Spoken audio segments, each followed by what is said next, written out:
You're tuned in to VSiN Live on Mad Dog Sports Radio. Patrick Meagher, Dustin Swedelson, VSiN Live. Okay, VSiN Live, Mad Dog Sports Radio. As we say hi, just taking a look here. We're going to have tomorrow Alcaraz and Djokovic in the semis, opposite ends of the bracket. So potentially those two in the final there in Paris. We got the College World Series. You can find those guides and bets over at vsin.com/subscribe, promo code SERIOUS. So I want to get that out of the way to tell you we finally have basketball. Feels like it's been a long-ass time. Betting the series is difficult. We've got Pacers Thunder as we welcome you in. Dustin Swedelson, I'm Patrick Meagher. We've got Eric Williams back in New York City. Ryan Smith in Las Vegas. YouTube at VSiN Live. It does feel like things have settled down a little bit today. Everybody was on edge yesterday. We can just settle in and bet our asses off. All right. And the NBA makes it difficult because we had our buddy Brandon Anderson on the program yesterday, and he talked about how dominant teams, and those being the home teams, have been in game one of the NBA Finals. And the Thunder are laying 9.5 tonight. How do you bet that? We're going to tell you exactly how to bet it, how to bet the series, how to bet the total, and we've got props coming up for you in just a bit. Last night was a freaking cracker. I mean, literally, that was, if you're Florida, they had the game wrapped up. They were in command 3-1 in the third period. And then all of a sudden, Draisaitl and, of course, McJesus do what they do with the overtime winner. But I'm telling you right now, that was a 4-3 win. That is going 7, people. And I think you have an opportunity right now to back the Panthers. Because the last time I checked, and Big Guy, you could tell me if this is shifted, but you can get the Panthers on the series at plus 180. Let me tell you something. That number's going to drop when they win game 2. All right? That number would have been outrageous the other way for the Panthers ripping home ice had they won last night. I mentioned they were up 3-1 in the third.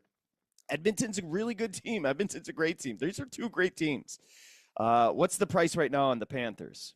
Yeah, it's still plus 180 with Florida, minus 210 with Edmonton, and the dagger that comes from last night. Did you know the Panthers were 31-0 when holding a lead at the end of the first or second period in Stanley Cup playoff games under head coach Paul Maurice? They're now 31-1 in that spot.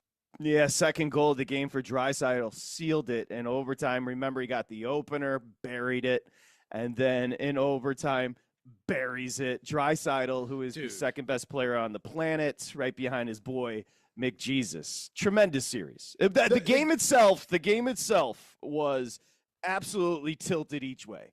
Down the ice one way, coming back the other way. Odd man rushes, 4-on-3s. It was incredible.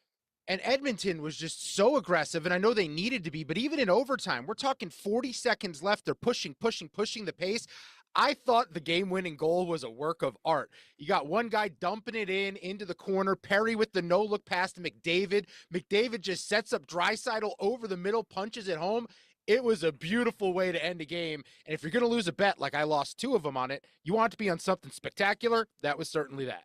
All right, 88 Mad Dog 6, 888-623-3646 here on VSiN Live. So a couple of things we're going to do. One, we should start with this. We were covering the Rogers situation. Again, this is a Pittsburgh team that they're going to try to find another wide receiver. They add DK Metcalf. They ship Pickens to Dallas, but they've got a great defense.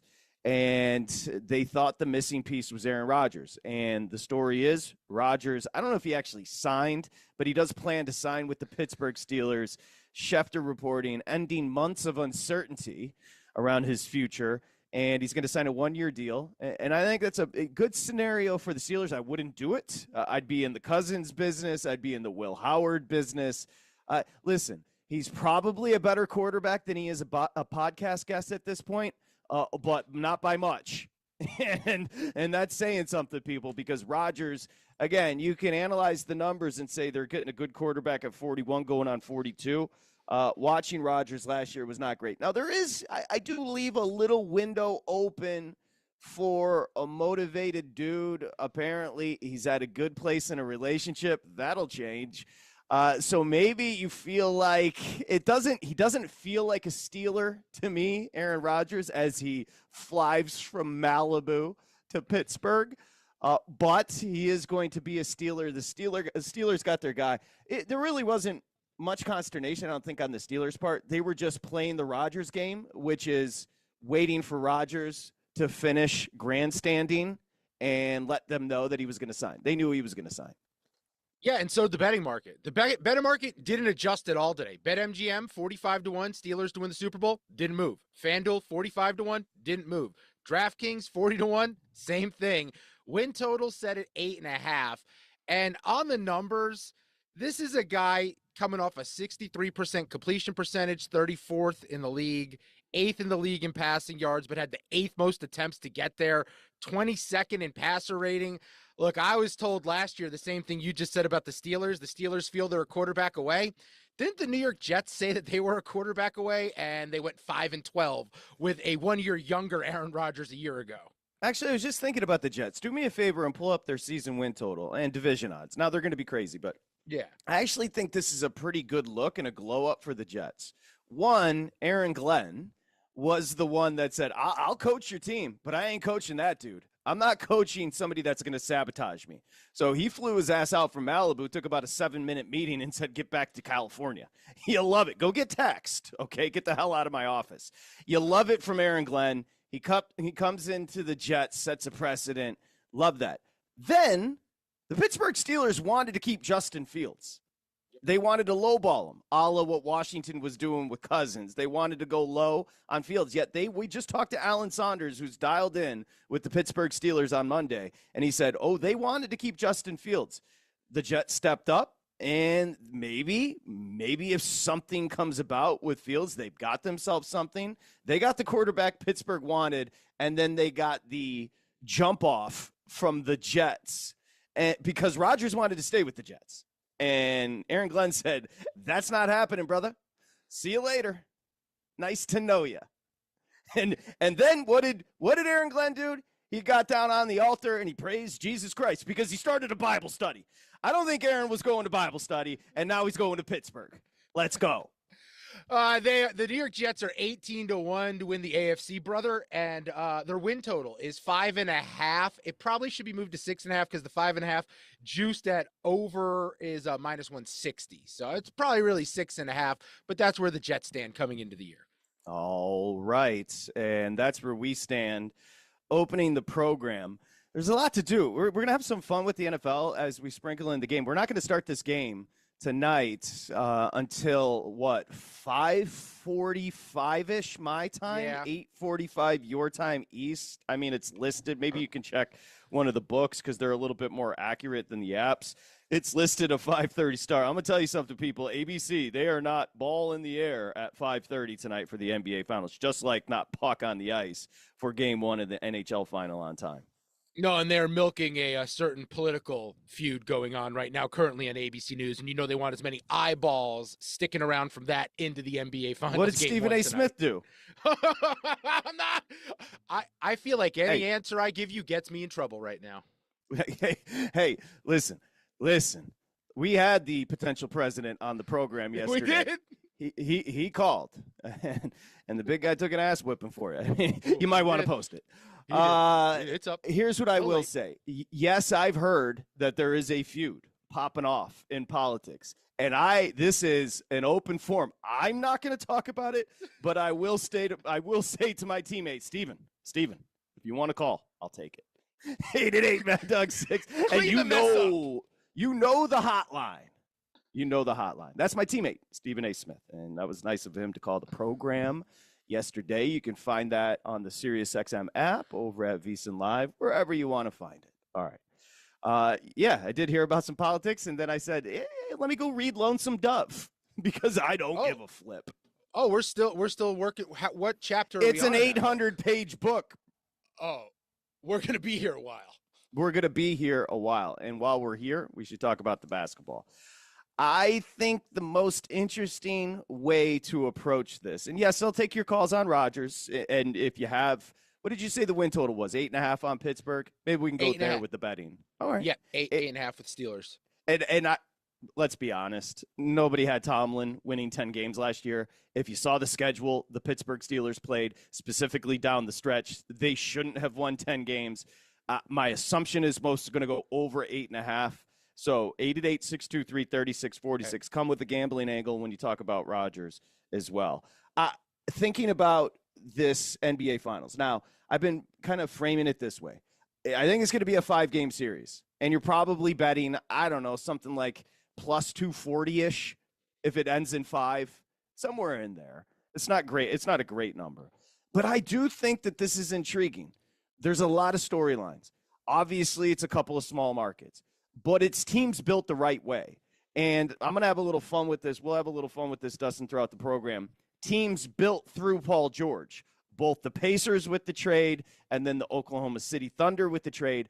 But once they moved on from George, they did everything the right way to build 2 very deep teams with 2 legitimate superstars, 2 teams that are a cohesive unit, very well coached.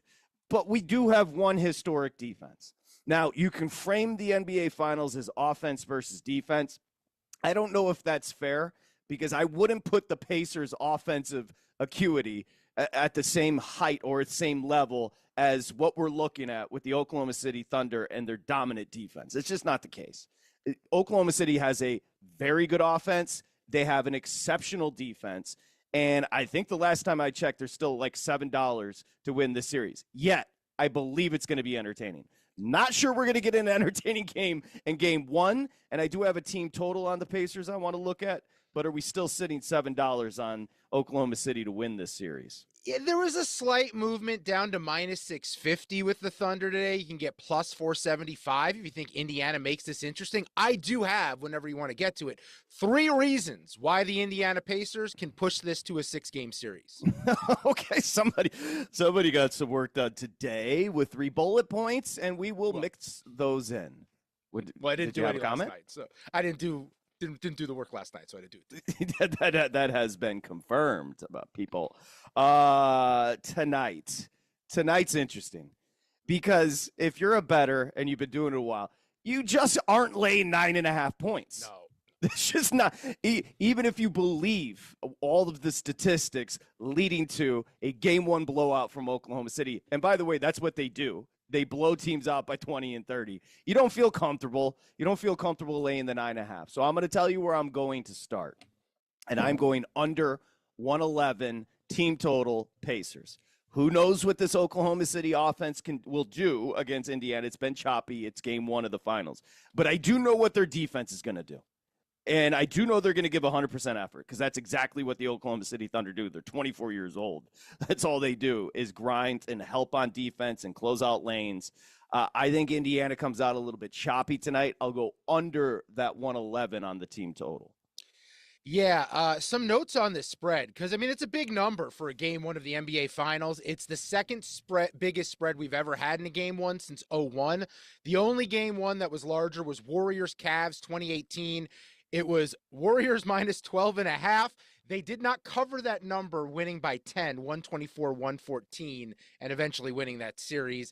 I have 3 player props we can get to, but if I'm going to do anything here, I would look at OKC in the first half. I think they want to send a message. They want to dictate things. They're at home. They're going to be juiced up. I think Oklahoma City in the first half to cover that number and put a scare into Indiana, lay the 6 with the Thunder in the first half would be my favorite way of attacking. Okay, and when the Pacers lose 4 times in the playoffs, they've gone well under the 111, 104, 101, 100, and 94. The best defense by far of anybody in the NBA. Their defense even gets better at home. But let's just get predictions, 888-623-3646, and kind of talk about the series as a whole. A lot of bettors that I've been hearing from are expecting a down series from Halliburton.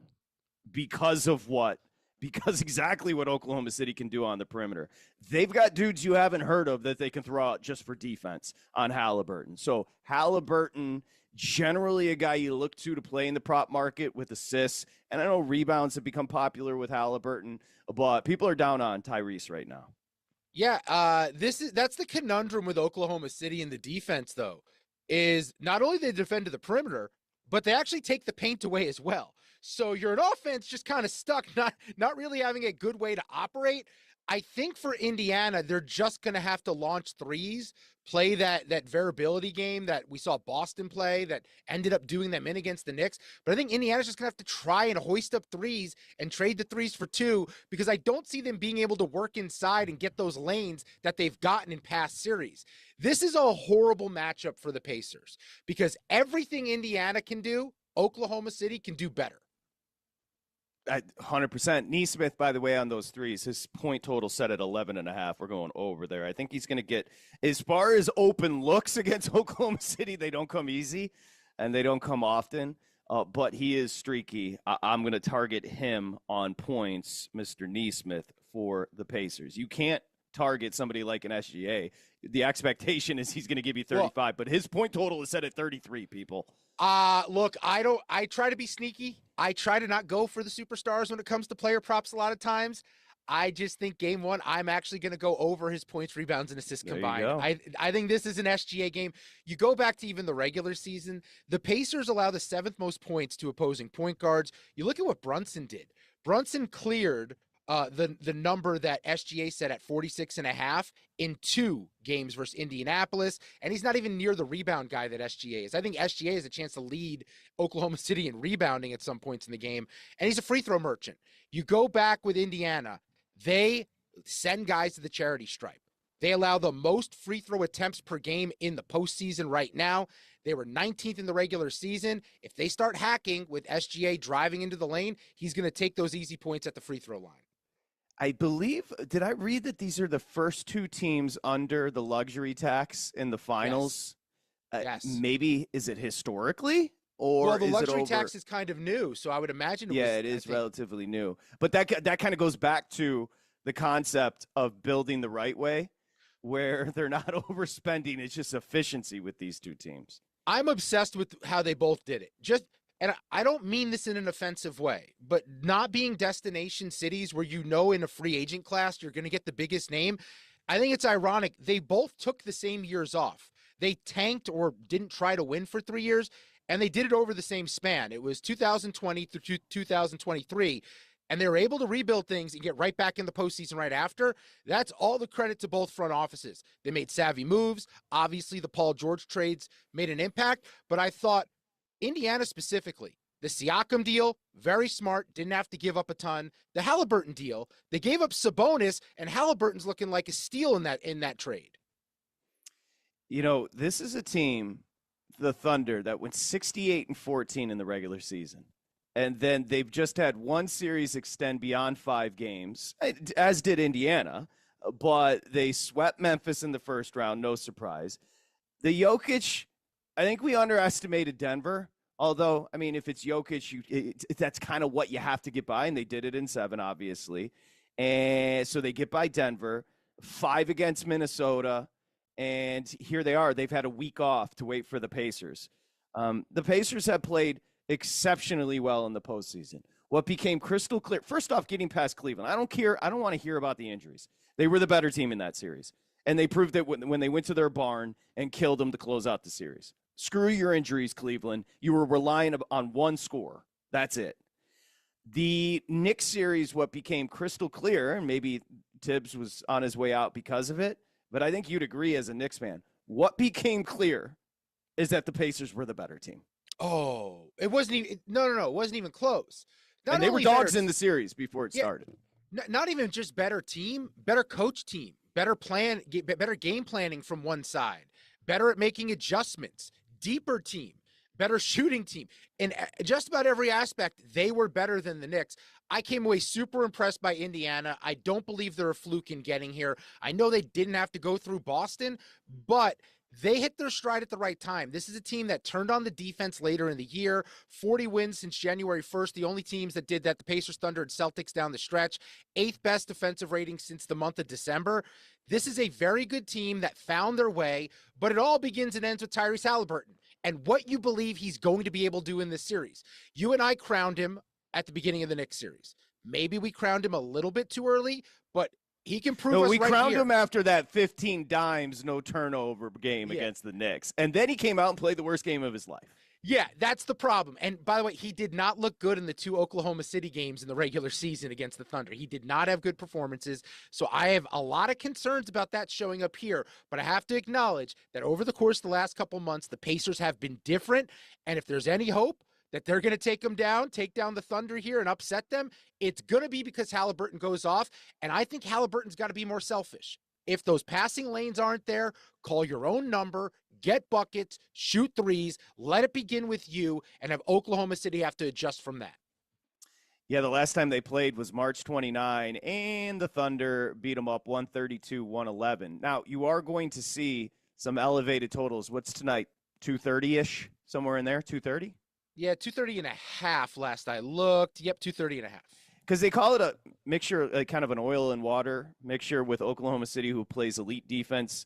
But I would say this, Oklahoma City, the offense is really good, and they're pacey. So you expect points if they're not sloppy, because Oklahoma City's going to turn you over and get out and get buckets. And then Indiana, you could call it historic offense, but in a really great coach. I would say underappreciated coach in Carlisle. But they're pacey as well. Indiana, the only thing – now, Oklahoma City will give up the corner threes. That's another reason I like Nesmith. But I think you said it.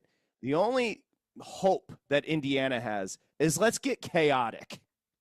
Let's get freaking chaotic, because they even had issues in their sets against the Knicks D. Well, if you have issues in your sets against the Knicks defense, go ahead and set up against this Oklahoma City defense.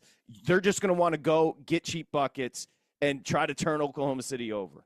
Yeah, that's why I think I'd go over on that total, just because Oklahoma City wants to run. They want to get in transition and get downhill. And Indiana's not like other teams. They're not going to inbound the ball and go, let's slow things out and run a half-court set. No, they want to go too. They want to answer back as quickly as possible. It's like old school Big 12 football offenses. They just want as many possessions as possible and chances to score the basketball. The Thunder, a couple interesting notes on them. They've never lost 4 games in any 7-game span this season. It's the second youngest team to ever advance to the finals. They won 54 of their 68 wins by double digits. And here's the big one. Against the Eastern Conference, OKC went 29-1 straight up in the regular season. Yeah, it's insane. No, I mean, Indiana doesn't turn the ball over because of Halliburton as much as others, and that's really what Oklahoma City feasts on. But you said it. People laughed at me when I said 2.5 over the next 6 seasons. I'm sticking to the fact they get 3. They're gonna. This is the Thunder, and I'll pose it again. 888-623-3646. My assumption is they get 1 this year. That leaves 5 seasons to get 2 more. I'm going over, and I understand the way that rosters are built. I get it. I understand they're going to have a hard time affording everybody. I get it. I'm going over. Yeah, but they have guys to replace those guys that they'll lose. That's correct. Their bench is starters. Alex Caruso should be a starter. Cason Wallace should be a starter. They have dudes that can play. They're 10-12 deep. And I'll tell you the guy that I underestimated the most when I was doubting Oklahoma City for most of this year. I've only jumped on the party in like the last week and a half. It's Chet Holmgren. He's awesome. It's not even the box score. It's the existence of him, right? It's him just roaming around and the threat that he could come and block a shot, but also he's so versatile on offense. That's why I like him tonight, over 25.5 points and rebounds combined. He didn't play against the Pacers in the regular season, but Indy allowed the 8th most points, 2nd most rebounds to power forwards. And remember what Karl Anthony Towns just did against this front court for Indiana. Averaged 39 points and rebounds combined. And I think because it's going to be an up and down game, up and down series, he fits the game flow more than Hartenstein. And I do have a bet on Hartenstein later, but I think Holmgren gets even more run than usual because he fits this style of fight. Over 25.5 PR on Chet Holmgren tonight. The Knicks are feeling no pain, by the way. The New York Knicks, they about 10 minutes after they lost in the Eastern Conference Finals, were at the clubs in New York. Now, I don't know if they were out there celebrating Tibbs' ass being gone, but there are some pictures floating around as if they won a championship. Far be it from me to tell a bunch of late 20, early 30-year-olds how to handle their business, but popping bottles 10 minutes after you got eliminated, that's a rough one. Oh, come on. It's the end of the year party. It's like a holiday party at a regular corporate job. It's the end of the year. We're going to go our separate ways, say goodbye, end of the school year type feel. Let's have one last hurrah together because we're not all going to be back next year. You know why? That whole group, not good enough to win a title. That's what we learned this year. Good enough to make the Eastern Conference final, not good enough to win a title. Well, the whole roster showed up to the holiday party. I'm glad I don't play for the Knicks. I'm not a holiday party guy. First off, don't trust myself. And secondly, holiday parties are dangerous. That's all I'll say. This just in, campaign, just like his style of play, took too many shots at the end of the year bash. Hey, there you go. 27 minutes in, and you hit one out the park. All right, so we'll come back. Rodgers is a Steeler, or going to be a Steeler. Sure. And predictions here on this series. I keep on saying it's going to end in 4 or 5, but it's going to be a great series. That's counterintuitive, but I truly believe it. Now, Adam Silver is not throwing a party. And I know this is a conundrum for you where you keep on saying, I don't understand why when it's a small market, people still don't watch the basketball. People don't watch the NBA anyway, big guy. So the idea, like, the highest rated game this postseason was a random game between the Lakers and the Minnesota Timberwolves. And that is obviously because it's the number 2 market, and people still tune in to say, hey, speaking of Stephen A., what's up with LeBron? What's up with Luka? They want the star power. We have insanely talented teams, but Indiana's a small market. Oklahoma City's a small market. I'm sure you've heard, and it just doesn't have the appeal. I would encourage you, just like last night's hockey game, I would encourage you to give it a try because these are some pretty freaking skilled kids playing tonight. The Lakers were on national TV 39 times this year. The Pacers and Thunder were on national TV a combined 39 times this year. Combined. The same as the Lakers, who are not here. And my big issue is, I understand you want the fan bases of those big markets to tune in. But my point is, the rest of the country whose teams are not playing tonight, why does it matter the market size that's in the finals that's stopping you from watching? If your brain is your brain is pinwheeling on this whole concept. It's buffering. It doesn't seem to compute. That if you're gonna watch, you're gonna watch. They just don't care about Oklahoma City and Indiana outside of Oklahoma and Indiana. And what I would say then is get used to Oklahoma City because you're going to see them here for a long time. A lot of tech bros in Oklahoma City. Look, I gave you the numbers, and this is why I keep saying the football season here on VSiN Live is going to be electric because $50 million average to watch Wild Card Weekend in the NFL. Average across the NBA viewership in the postseason, 4.5 million. That's not the same planet. It's not the same business. We say 4 majors. We should say the major and the 3 others, because hockey was averaging, and I love the hockey playoffs. Hockey was averaging about 800,000 a game, and 2.2 million up in Canada. There's like 12 people. It's got 2 countries in the mix. It's got players from all sorts of countries in Europe playing. So, think again. Let that resonate a little bit. $50 million to watch a random wild card game, average 4.5 to watch the NBA.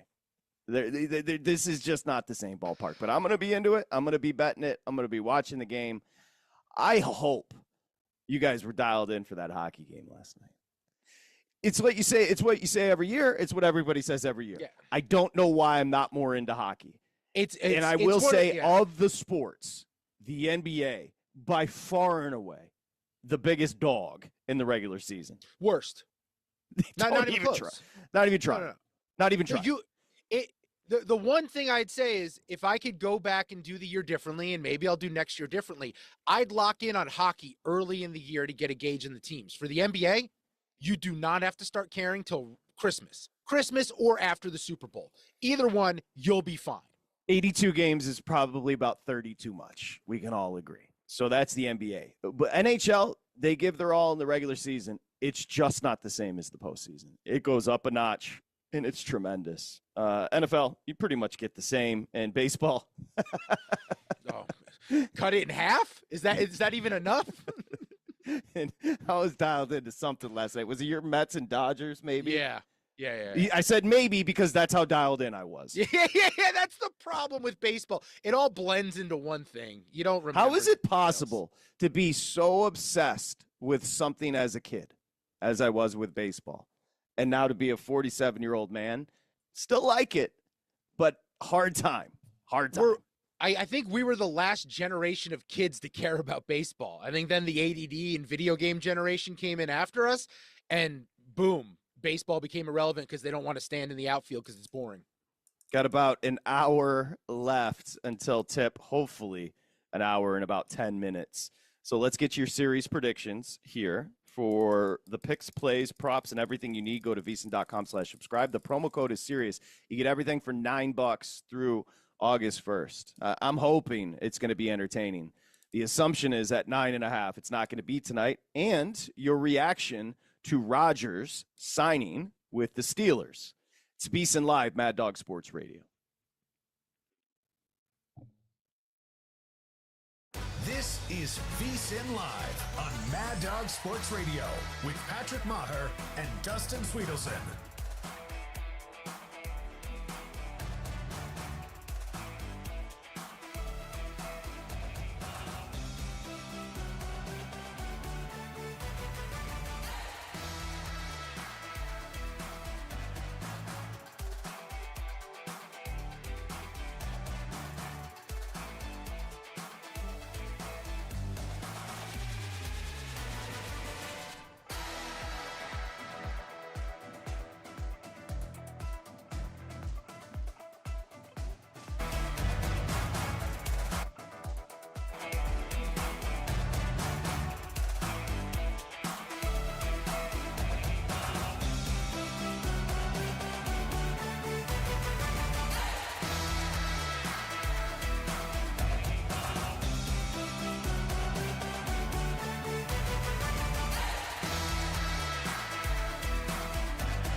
Sweat your bets with VSiN Live on Mad Dog Sports Radio. Here's Patrick Meagher and Dustin Swedelson. Hey, speaking of which, so Dustin just told me Mike Somich hit the late pick 5 at Saratoga the other day for over $6,200. Remember, Somich gave out the VSiN and Mad Dog Sports Radio listeners and viewers. He gave out the Super in the Kentucky Derby for over $1,600. I'm excited because I'm going to be filling in for Aaron Halterman tomorrow on VSiN's YouTube page. So go to youtube.com at VSiN Live. We're going to be on 11:15 West, 2:15 East, and you can get involved in the chat. And we're going to be talking about the Belmont. And then we're going to have a simulcast on, I believe, maybe you can help me with the timing. I had it. It's fine. It's a 2-hour broadcast. We'll get you the exact time, but it's going to be simulcast on Saturday, like Dustin and I, old school, used to do on Mad Dog Sports Radio, and then also on VSiN proper. So looking forward to doing a 2-hour Belmont broadcast with Somich. I'm really fired up about it because this is about as excited as I've been. You know, you take American Pharoah and Justify. Justify ended up being the 13th Triple Crown winner in 150 years. But with journalism, what he did in the Preakness, with Sovereignty, what he did in the Kentucky Derby, with Baeza, the way he ran in the Kentucky Derby, with Rodriguez, speed, 8 horses, electric. Now the weather is going to come into play. And by the way, again, it's the second year at Saratoga, so it's not Belmont. It's not 1.5 miles. It's 1.25 miles. But Belmont is a racing cathedral. So just to have it there is pretty freaking cool. And we're going to be doing a 2-hour broadcast on Saturday, big guy. What's the timing on that? 6 to 8 p.m. Eastern. Also, programming note for us. We'll do more horse racing tomorrow. Thomas Gable from the Borgata in Atlantic City is going to join, as well as our guy Jeremy Plonk from First Bet. So we'll get all their picks. We'll have a million ways to bet the Belmont. I'm fired up because I'd like to win some money this weekend. Well, Somich is going to do that. I've got my plays ready to go as well. You can go to vsin.com to read about the Belmont and get the guide as well. Okay, let's get back to the calls on the NBA Finals, which it does feel like it's been a while since we had basketball, which it has. It has been a while. Saturday, we closed out the Eastern Conference Finals. We're underway on a Thursday, June 5, with Game 1, 9.5 with Oklahoma City, 230 on the total, a $7 favorite in the series, so that means you got to lay 7 to win, $1 on Oklahoma City. Huge favorites. Who you got? 888-623-3646. We'll start here at VSiN Live in Texas and say hi to Sean. Hey, Sean, welcome to the program. Hey, thank you for taking my call. So I guess I have to like the Thunder because that's what everyone's been telling me. I do think the Pacers are a little disrespected, so I might take a stab at them to win the series, but I don't know. So to me, the major difference between the finals and the NBA and NHL is just since this break in the NHL prospect, you had like Emily Kaplan come on Mad Dog. You've had other people from their channel just come tell you how great the sport is and how much the players care and how much they love it. And meanwhile, with the NBA, we've been talking about TV ratings and how they're going to suffer and how Oklahoma City's way too much for them and how much this series is going to suck and just all doom and gloom, to which it's making me like I'm obviously going to tune in because I want to see it, and I think Indiana's disrespected, so I want to see what they can do. But at the same time, like I'm way more excited about the Stanley Cup final than I am the NBA finals. Sean, you know what I believe? The reason that we start with reasons to watch the NBA and NHL finals is because both, not necessarily the NHL, because the NHL is always going to be niche. The NHL is always going to be the fourth major, but there's an identity crisis. This is a tipping point for the NBA. There is so much of our attention being galvanized by other opportunities as far as media is concerned. Sports talk, delivering betting content, which VSiN was the first to it and continues to be the best. But my point is, there is right now a bit of a crisis in broadcast where, he's with Stephen A. Smith. Stephen A. Smith getting paid $100 million to ESPN, and he's still continuing to extend his brand with a radio show. And I do believe the radio show is going to be awesome. And yes, I do believe he's going to interact with you. So that I'll just say that. But the point is, people are trying to figure out the landscape of broadcast right now. with the NBA, they're starting to get into a pretty tenuous place with tanking, load management, and just an overall aversion to the product that you have to start selling it first. The NFL can throw up a double bird at you on Christmas, and you're going to say, yes, please. Everybody else is fighting for viewership right now. The NFL just took their lunch. The NFL just took the NBA's lunch by claiming Christmas Day is now our day. It's no longer the start of the NBA season. You have NFL games now on Christmas going forward until the end of time. And if you walk down the street and you want to talk sports with a random person, you know what they'd want to talk about today? You'd say you want to go Oklahoma City and Indiana game 1, or do you want to talk Aaron Rodgers to the Steelers? 9 out of 10. Aaron Rodgers to the Steelers. Aaron Rodgers to the Steelers. Look, I'm not trying to be the old man, but I tried to watch something on Netflix last night, and it said you can't log into this account. I was going to watch the 9/11 thing that you told me. Yeah, I was going to watch the Bin Laden, an uplifting show. I was going to watch that last night, and you know why I couldn't log in? My freaking nephew in Michigan handing out passwords to his friends like they're Tic Tacs. So, and what am I going to do? Take it from my nephew? I pay for it, so I can't get in. So now I'm blocked out there. So what do? Let me find a documentary. Do I have Paramount Plus? You got your own terrorism going on at home. Do I have Paramount Plus? Because I thought I did, and then I clicked it, and they say, you don't got this. Oh, no, dude. I got to reset everything when I check. Whenever I sign into anything, I have to reset every password. I don't know my password to anything or if I have a subscription or not. But that's not – the point is I was on Amazon. So if I'm on Amazon trying to watch a doc, why are you throwing Paramount Plus at me? I didn't even go to you, Paramount. And who are you? And if I don't have Plus, do I have Paramount? Like, what are you talking about, brother? Like, okay, I'm literally just trying to watch something about some dead president for 175 years, and I can't watch it. So what do? I settle in with another World War II documentary that I've already seen. Okay, boomer. I am a boomer. That's not the point. You take shots. I take vacations to go see Harry Truman's house. I know who I am. But I'm saying. So anyway, that's the reason the NBA is sitting here like, how do we battle for viewers when my man's trying to find Paramount Plus? And I get what the caller's saying is like, you guys are all saying it's a foregone conclusion. Oklahoma City's going to win. Indiana's not in their same class. We want to be wrong. I want to be clear about that. I want to be wrong that Indiana's going to make this thing interesting and give us a little juice. You know why? It makes every other day doing this show a little bit easier. I'll tell you what, I'm going to put my foot down. I'm going to do it.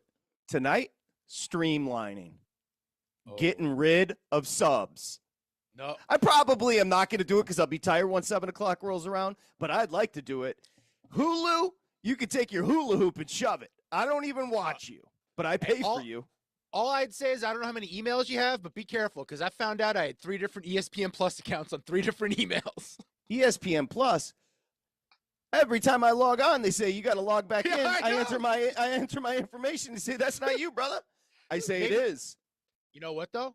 Maybe our new coworker Stephen A. Smith can get us a free subscription there.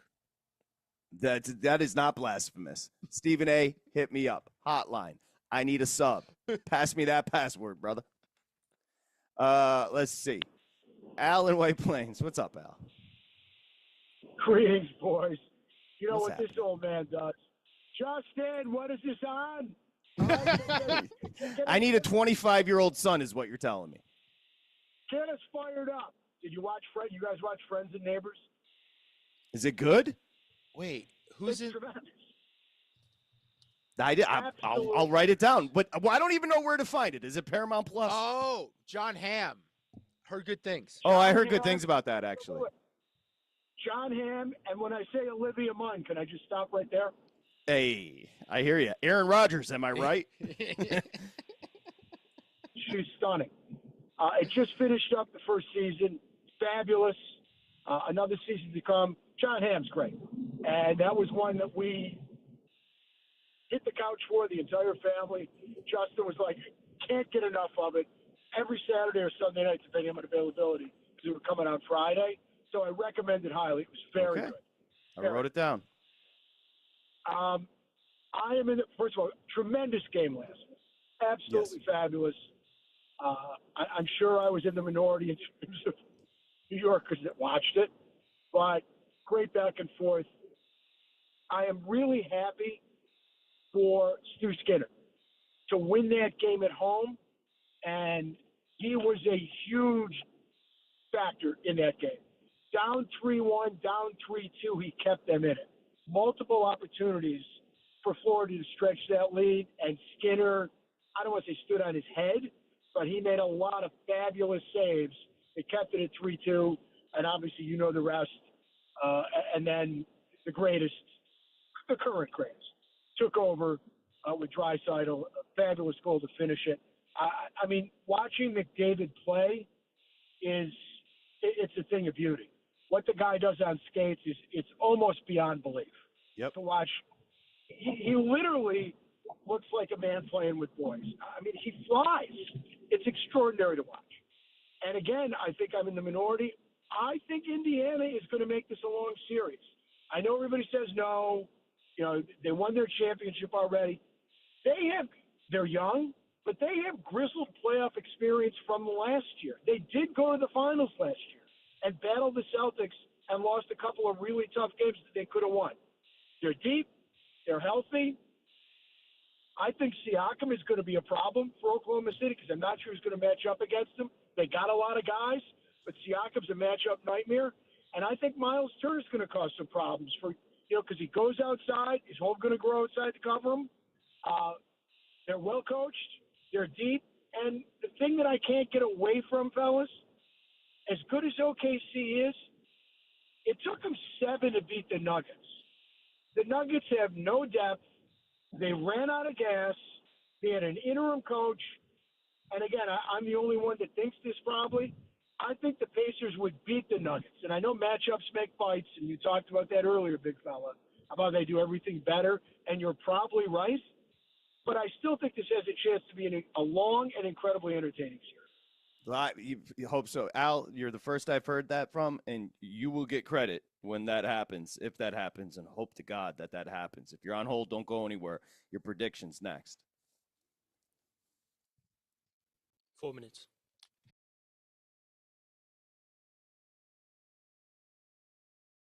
Sports Radio.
VSiN Live, Mad Dog Sports Radio. Right back to your calls. Here we got Josh Applebaum, VSiN betting analyst at the top of the hour.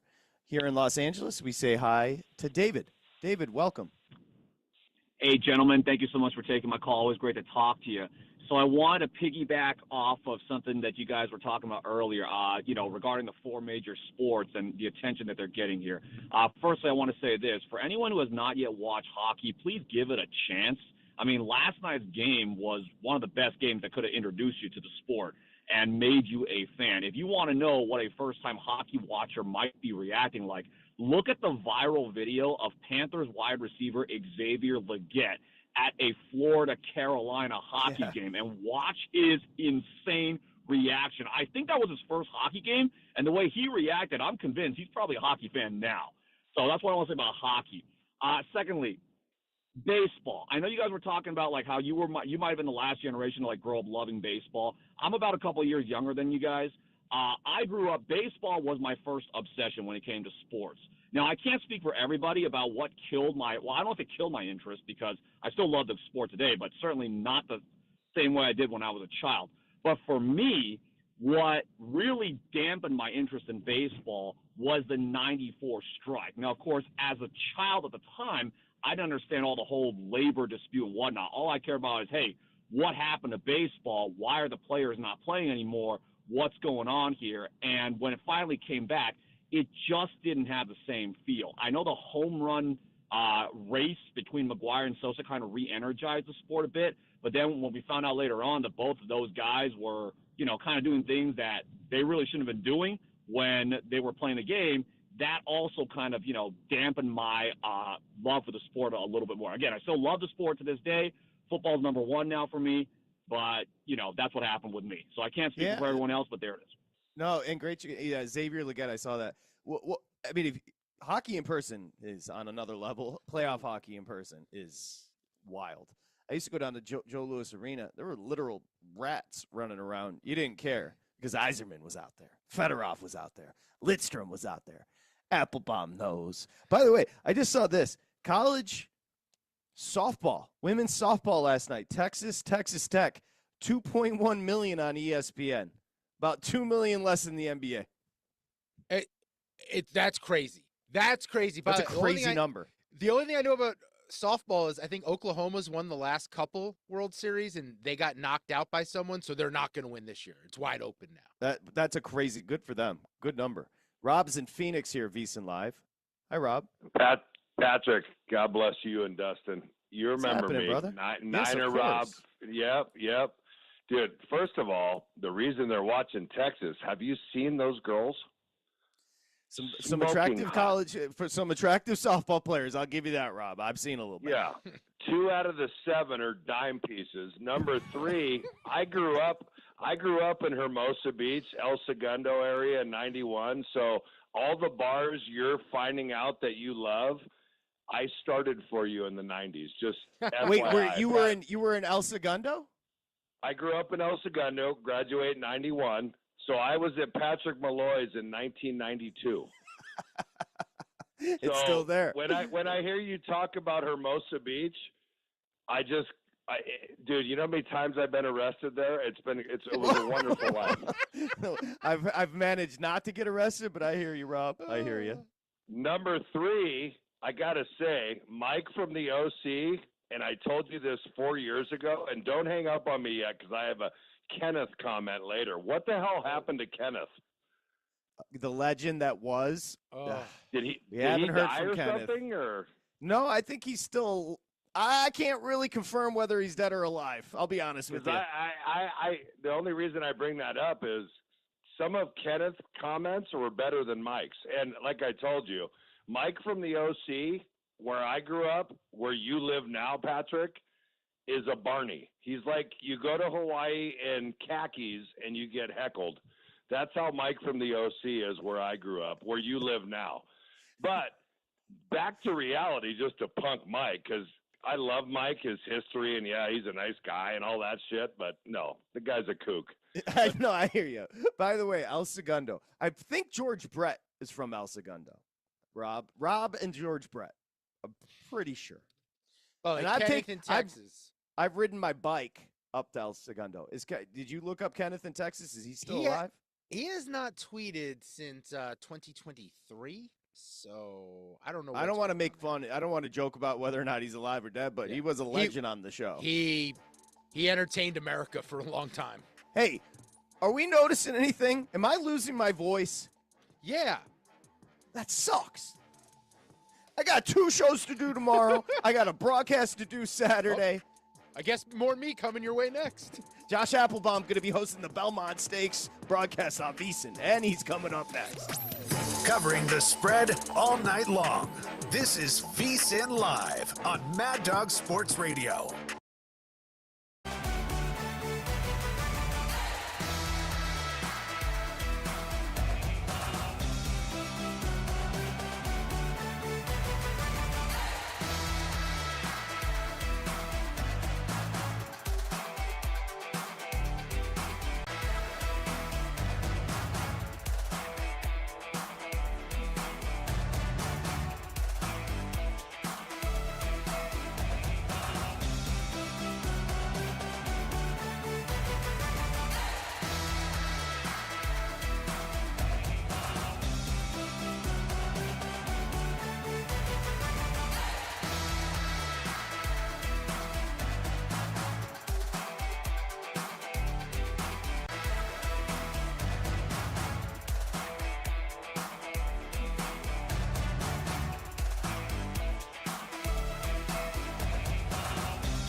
Now back to VSiN Live on Mad Dog Sports Radio with Patrick Meagher and Dustin Swedelson. Okay, check out the VSiN newsletter. Now, you get it every morning. There's no obligation. Go to vsin.com/newsletter. You get some free plays, some good wit, and the betting menu for the day. Go to vsin.com/newsletter.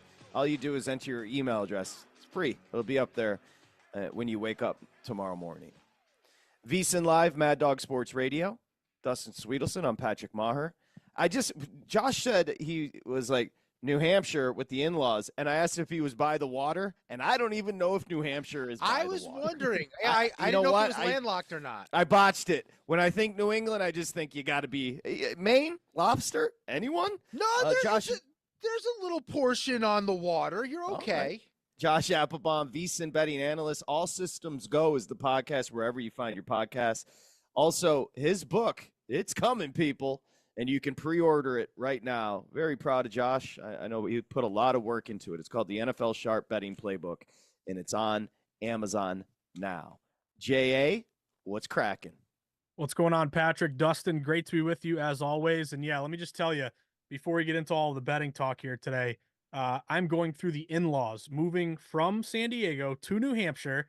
They got this amazing place, but Elise and I just got home. We had to unload the pods, set up all their, TV, internet, bring out the kitchen table. It was a lot of fun. But my question, Patrick, is how much family is too much family? If I were to tell you your in-laws You're were asking the moving wrong person. to your town or a neighboring town, would that excite you? Depending on the in-laws, how would that change your life positively or negatively? Patrick would be the first people to try to colonize Mars if that was the case for him. Well, as I tell my family when I go back to Michigan, I only moved to California because the ocean stopped me from getting further away.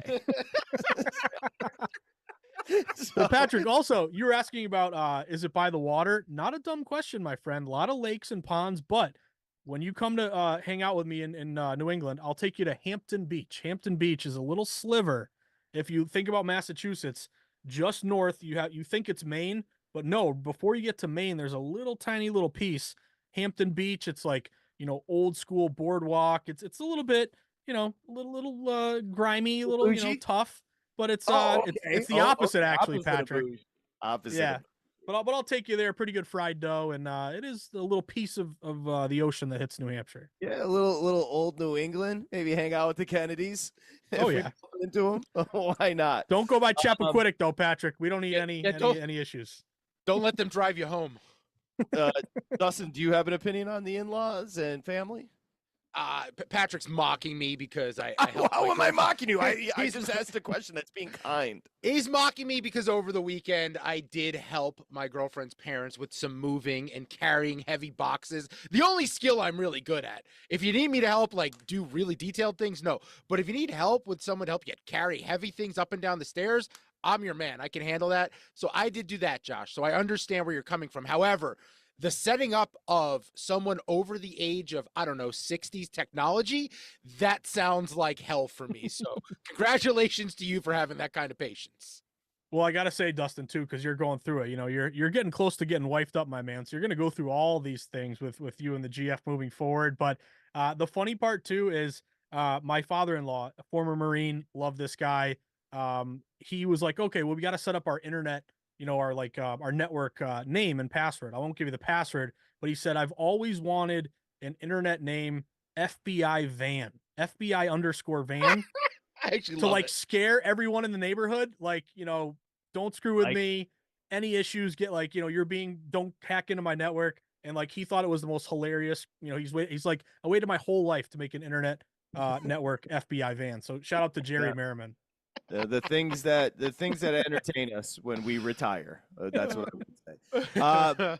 May I ask you just quickly about the Patriots? I feel like there's an elevated win total here. I absolutely expect Vrabel to turn the franchise around. Absolutely expect Drake May to be a franchise quarterback. I said it in real time. Stephon Diggs, how, what, why on any planet did that make sense bringing that dude into a young team? And you need the skill, but he's not the skill anymore.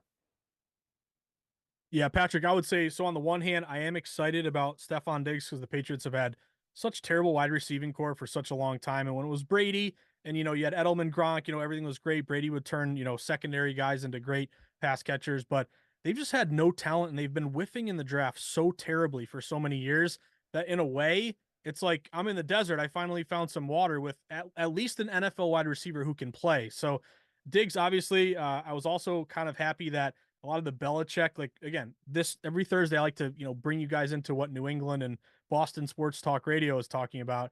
No longer Jordan Hudson and Belichick. That story's dissipated a bit. It's all about Cardi B now. Steph Diggs, what happened on that boat with that bag of substance that's pink that I don't know what it was. But I would say on the one hand, the good thing is, there was a lot of talk of, are the Patriots going to cut bait? Did they make a wrong signing with Steph Diggs? Is this a guy who they're counting on to be a leader and a veteran, and now he's, doing stuff on a boat, maybe not committing crimes, yes or no, who knows, but that's not what you want to see. Could they cut him? And really what happened, and behind the scenes, what I picked up on is it seemed like the Patriots were upset about it. It seems like Vrabel was annoyed he wasn't at quote unquote voluntary OTAs, but he did show up the next day. And to me, that was a good sign that at least Diggs kind of said, hey, maybe I shouldn't have been doing that, but I'm in the room. And everything you're hearing, maybe it's just pro, homie talk or homer talk. but it's like, hey, this guy's really good. He's teaching the young players. Jalen Polk, who was a complete bust last year. So we'll see. I think if you can bring a guy who can, separate, like none of the Patriots wide receivers could separate last year. Diggs, to me, hey, he could be great on the field, but you do worry off the field. Again, we've gone through Aaron Hernandez. We've gone through all these things throughout the years. I don't want to get into like the murder talk, but like you don't want a person that is causing a distraction off the field. That would be my one concern, but it was a good sign that he showed up after the boat incident.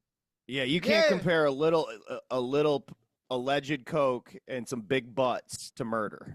Stefan, we're on your side here. Yeah, and I mean, who knows? Maybe that little pink substance, that's how he's able to get the separation. It's how he finds that extra gear, and the NFL just doesn't test for that substance. Worked for LT. Oh, yeah, also, yeah. We totally gloss over that was the performance-enhancing drug LT was on that fueled a Hall of Fame career.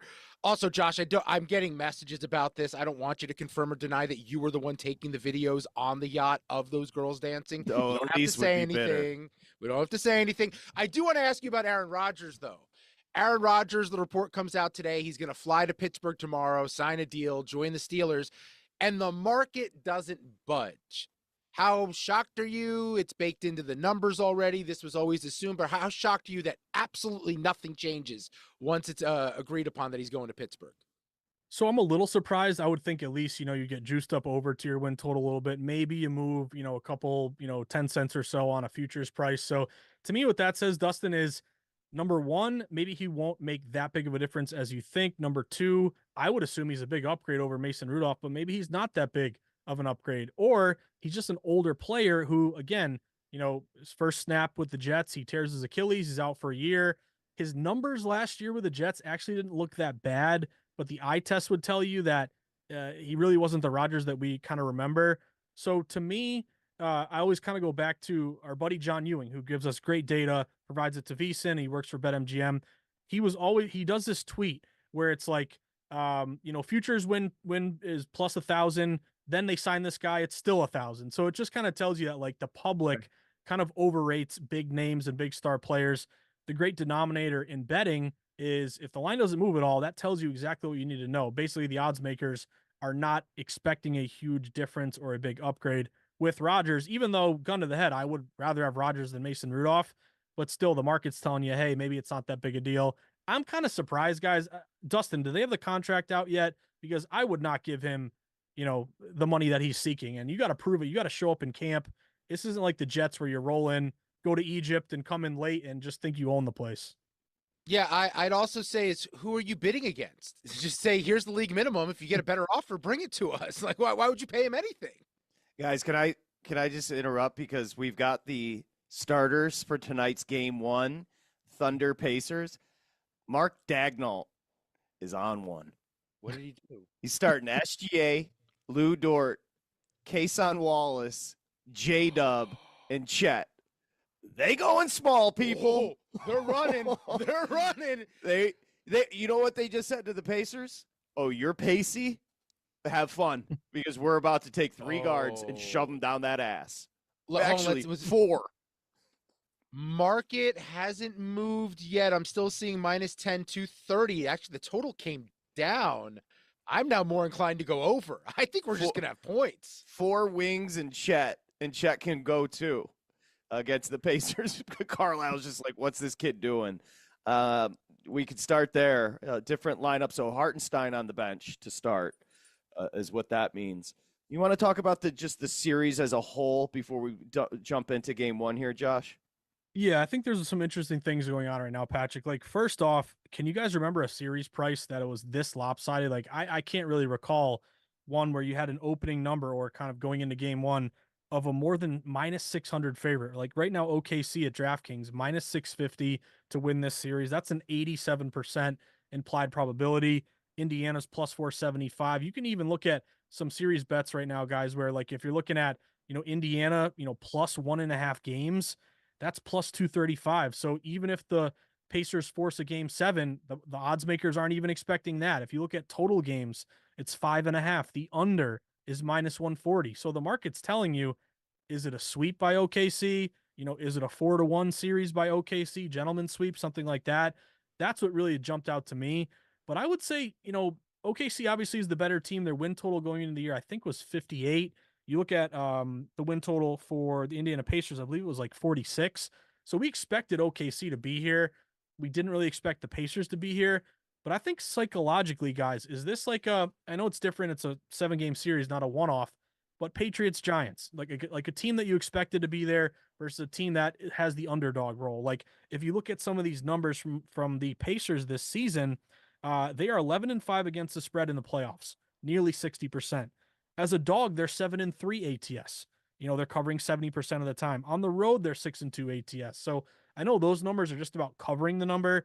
Obviously, it's going to be hard to go into OKC and win, but I just feel like Indiana, they're not a team that's fazed by being the underdog. If anything, I think they're going to lean on that underdog spot. Again, I'm not picking them to win this series, but if you can give me plus 1.5 games at plus 235, I wouldn't be surprised if this thing goes on maybe a little bit longer than the odds makers expect. I like that. Dustin, we should just reiterate. I freaking love Dagnall. He's saying, I have so much lineup flexibility. It's the NBA Finals. I'm just going to play around to start here. SGA, Kason Wallace, Lou Dort, Jalen Williams, and Chet Holmgren. I don't know why that makes me laugh. Let me equate this to my Knicks because they just fired Tom Thibodeau, and the thought is they have to bring in some names, some established head coach. Go find the next Mark Dagnall. Go find that guy that's drawing up X's and O's, that understands players at the G League or somewhere else in college basketball even. You don't have to get someone just because they were a name and they've done it before. Oklahoma City finds this guy within their own system, and they take a totally different step as an organization. It's a brilliant move. We'll see how, and the market just moved. It's going down. How does this make sense? It's down to 229.5. We were at 231 yesterday. It should not be going down. It should be going up. They're showing you that they want to run. Josh, I don't know what the betting splits say, but I'm kind of shocked all this money's coming in on the under here. Yeah, so this is interesting because if you look at the way, like if you bet some totals in the NBA and you have a high total and like you're on pace first quarter, second quarter, third quarter, you're scoring like nearly 60 points a game. My thought here is the total falling because it's a blowout win by OKC tonight. Like if they get up 20, 25 points, in the fourth quarter and it just becomes, hey, let's, dribble the ball. Let's get out of there. Because there are so many games, Dustin, that I bet the over and I'm feeling great the entire game. But then I need a competitive game, a back and forth fourth quarter to put up points and go over the total. So that's just my thought. Like the other angle here is, if you look at kind of you mentioned the bet splits, it looks like OKC is pretty sharp here. They're only getting at DraftKings 38% of spread bets, but 53% of spread dollars. And the line has moved in their direction. They opened as low as -9, got up to 9.5. Now they're up to -10. Anytime you kind of see, the line moving toward the favorite and the total dropping a bit, I just think from anecdotally and watching sports, it's a blowout win by the team that's favored. And then they just, again, dribble the ball out, take their foot off the gas, whatever cliche you want to use there. Again, you're getting a better number right now over 229.5, but I'd be a little wary. Like this game, tips off in 15, 20 minutes. And if this total is dropping in the last 15, 20 minutes, that tells me limits are raised, big bets are coming in, and they're hitting the under right now. Did you do anything in particular with game one here? I didn't do a ton, Patrick. Like here's my kind of conundrum. The market's telling me OKC. Again, it's kind of a fade the trendy dog spot. Mentioned they're getting less than half the tickets, but the line has moved in their favor.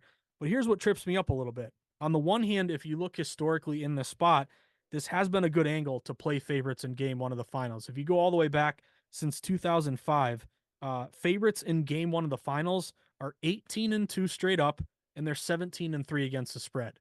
So basically, for whatever reason, game one opener, the home team just blows doors. Typically, that's what you see. But here's what gives me a little bit of hesitation to play OKC. Just the fact that, are we undervaluing the Pacers? I gave you those stats before, guys. They're 7-3 against the spread as a dog. Remember those games, Dustin? I don't want to give you PTSD, but those games against obviously the Knicks where they come back and win. There were multiple times where they were, getting 7, 8, 9, 10 points and they win outright. This is a team that if they get down 20, a lot of times in the NBA this year, those teams pack it in. I think the Pacers might keep fighting if that's the case. So I laid off Patrick. I know it's not a popular answer, but when I bet on a game, I want the market and all my different factors lining up in the same direction. I have a lot of these ATS and Pacers numbers telling me, hey, You're getting the Pacers, a really tough, frisky team, deep team, getting 10. That's a worthwhile play. Yet the market seems to tell me to take OKC. So that kind of split is where I'm going to lay off. But I will give you one player prop, guys. I'm going to look toward Alex Caruso tonight.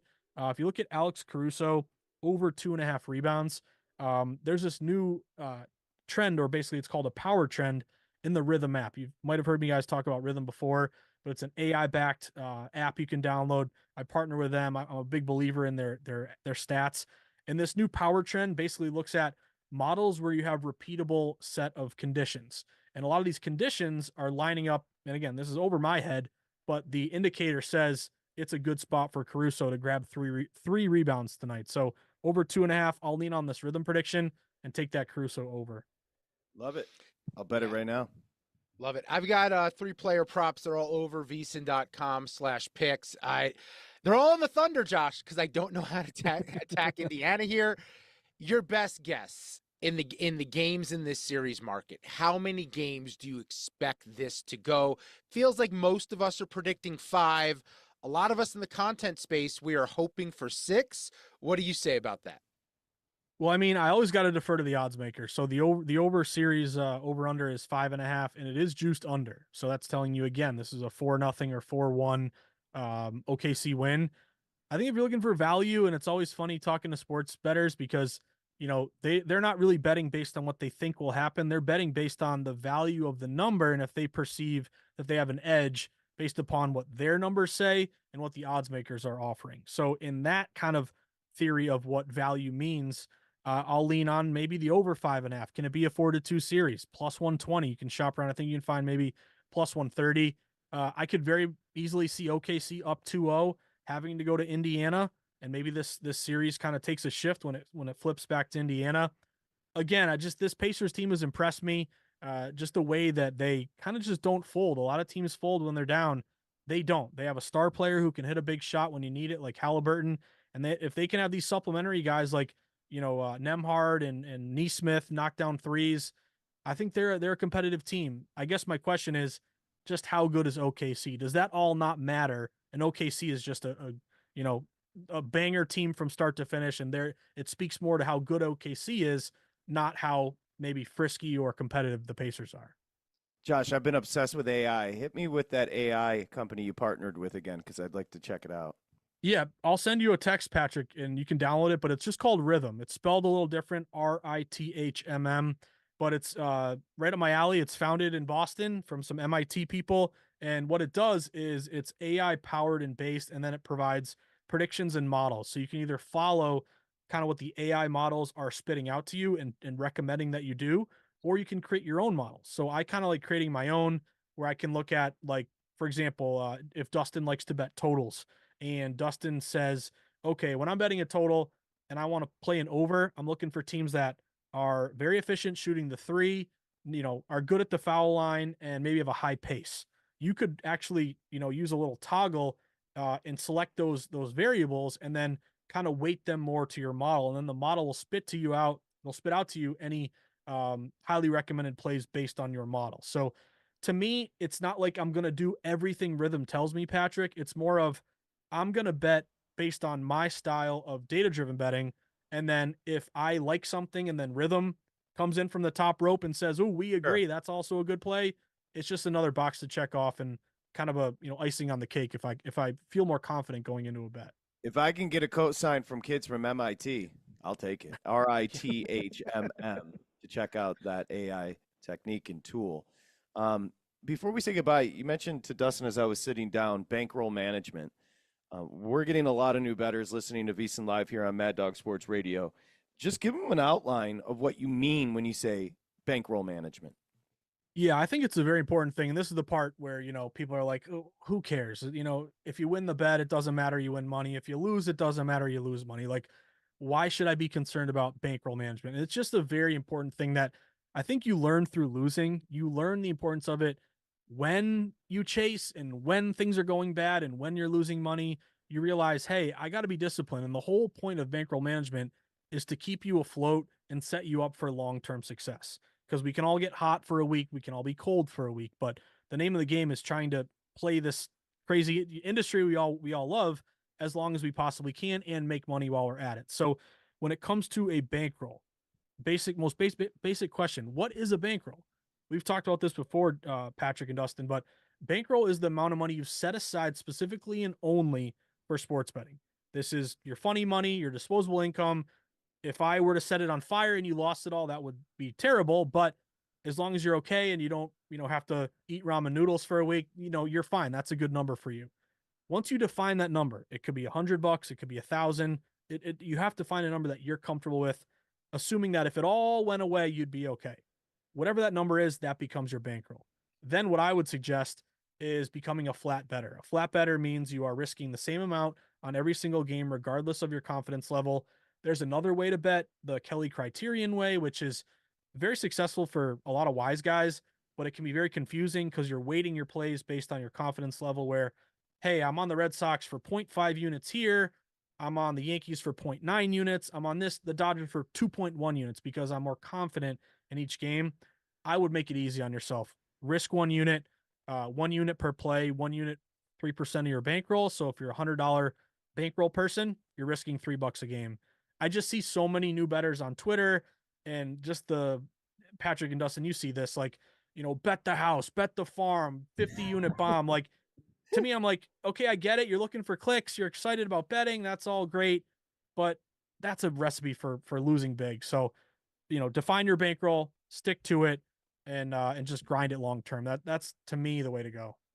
Perfect explanation. I'm old enough and I could say this because I don't do it. Beware of the losers on Twitter. I mean, because they are giving you bad information. But I'd say follow me on Twitter at Dustin Swedelson. Right. There you go. We could point them to VSiN Live, but you're not going to find the good stuff. You know what I'm saying? Dustin with Twitter. Oh, you love me. Listen. Just like Dustin on a Saturday, moving the in-laws, I see a lot of Sundays in the future, you driving up to New Hampshire with a pot roast. I like that. I like that, Patrick. A lot of tech support coming that way. That's what it sounds like. Yeah, and you know what's Patrick? You know what's funny? My father-in-law is a diehard Miami Dolphins fan. I'm obviously a Patriots fan. They got an 85-inch brand new TV. We set it up tonight. When the Pats play the Dolphins, I'll be up there. The pot roast will be flaming. It'll be a good time, man. I hear you, brother. What is it about? And we did it 20 years ago, and we'll do it in current day. When you hang the flat screen and you turn it on, everybody says the same thing. What a picture. Everybody feels like their TV. They bought the one that's got the cleanest picture possible. What a picture. Look how clear that is. Of course. And I also learned today, Patrick, that remember when everyone was like 4K is the next big thing? Apparently there's something beyond 4K nowadays, like 8K, 24 karat. I don't even know what it is, but hey, everyone loves their TVs. What can you say? All I remember is I moved into college and I had to carry a tube TV up a bunch of stairs, and kids won't know the torture it is having a freaking tube TV that takes up half your dorm room. Bro, my family, we had a TV that was just part of the furniture. It was built into the cabinet, Patrick. Love that. No, but it was like literally just like my mom's shelf thing. Yeah, like shelves on it. Just so trifling. You had to walk up to it to see what play was being run because it was so granular. And now you walk into Best Buy. Into Best Buy, you can get a 40-inch flat screen for under $200. Meanwhile, I remember my grandfather making me hold the rabbit ears to make sure we could watch a Yankee game once. And if I moved a little bit, we lost the picture. So much pixelation. You're squinting. You're like, it looks good. It looks good. Now we just flex on them. And that's another thing. Josh, I can't even imagine with what you just said, just how the experience feels so immediate and visceral. Why would you ever go to a game? I'm chilling. I'm comfortable. I've got the best seat in the house. I went to a Patriots game. It was against the Titans. This was, I think, 2007. It was like a snowstorm. Went with all my friends. Got drunk, tailgated. It was fun. But after that, I'm like, again, the tickets are expensive. Why don't you just stay home? The thing is, unless you have good seats, you guys know this, you can't even see the action on the field. You need binoculars, and You have no sense of the game. I love baseball in person. I love hockey in person. I think it's hockey's in person way better than TV. But if I never go to another NFL game, I'm okay with that. Give me a home TV NFL game anytime. If there's a controversial play, you have no idea the review, if it's right or wrong, what's being discussed, what the possible penalties are. There's so much you lose by going to the game. And also, you go to the early games, you're going to miss the late games driving home. You go to the late game, you're going to miss the early games because you're going to that game and tailgating early. You can't go to NFL games. The one sport I'd add that I went to in person that I was blown away how much better it was, like when you were there, was NASCAR. Now, it's a long day. Ooh, it's a marathon. Oof. There's a lot of drinking, but you don't realize how close they are to each other until you're actually there in person. It's wild. Yeah, NASCAR doesn't play on TV either. No, when I covered the sport, my best friend used to have to wake me up. Hey man, they said it's the last lap. Wake up, check out what's happening. I pass out every Sunday. Yeah, those of you that missed it at the beginning of Josh's hit, he mentioned the in-laws have moved just down the road. So I would, Josh. So say a prayer for me, Patrick. Well, I'll just say this. Every Saturday night moving forward, when you say to Elise, what do we got planned for Sunday? Just know the plans are set. All right. Can we bring Willow? Oh, Meadow, the dog. I appreciate it, Patrick. That was a nice catch there, man. I got you, brother. I got you. And speaking of catching, catch Josh's new book, the NFL Sharp Betting Playbook, on Amazon. You can pre-order it right now. You can also check out his podcast. If you like market-driven strategy, Josh is the place. All systems go, and read them as a betting analyst at VSiN. Now, I got an hour and a half to get through.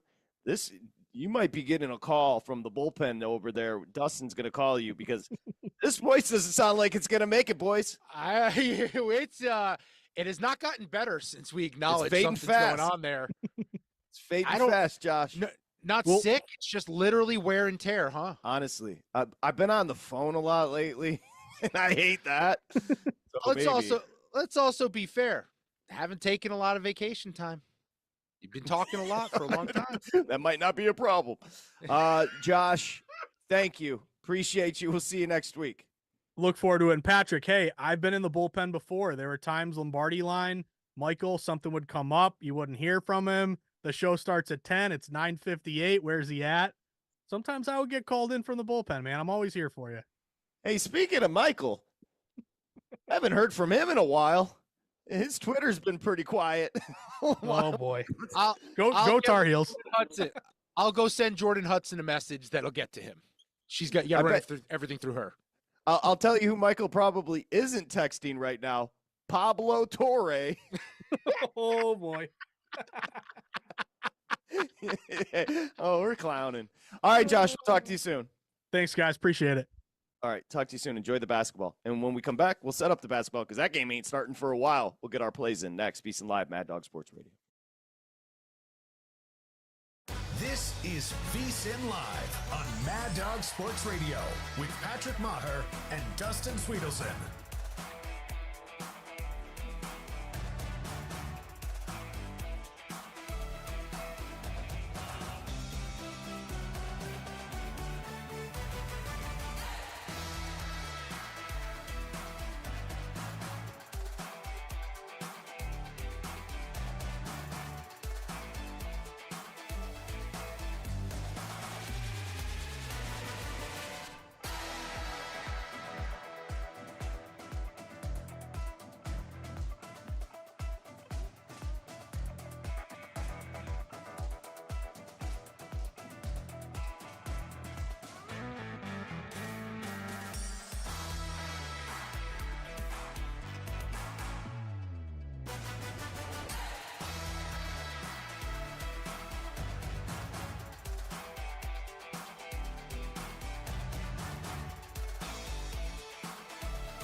This is VSiN Live on Mad Dog Sports Radio with Patrick Meagher and Dustin Swedelson.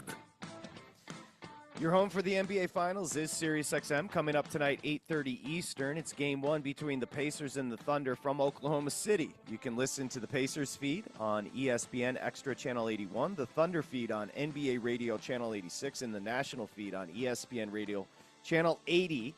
You can also listen to all the action on the SiriusXM app. This is VSiN Live on SiriusXM's Mad Dog Sports Radio. Dustin was just filling me. By the way, we're good on the game. Don't worry, I'm monitoring. We are watching commercials, brother. Dustin was just filling me in. I said, well, yesterday was a chaotic day at the network. And I said, how'd everything go today? And he said the chaos continued. So I was unaware, but interesting nonetheless. It was a lot like, during 2020, during the pandemic, where there was a lot of people who believed that they were medical doctors on the internet. The phone lines, there was a lot of people who believe they are radio program directors today. That's what went down.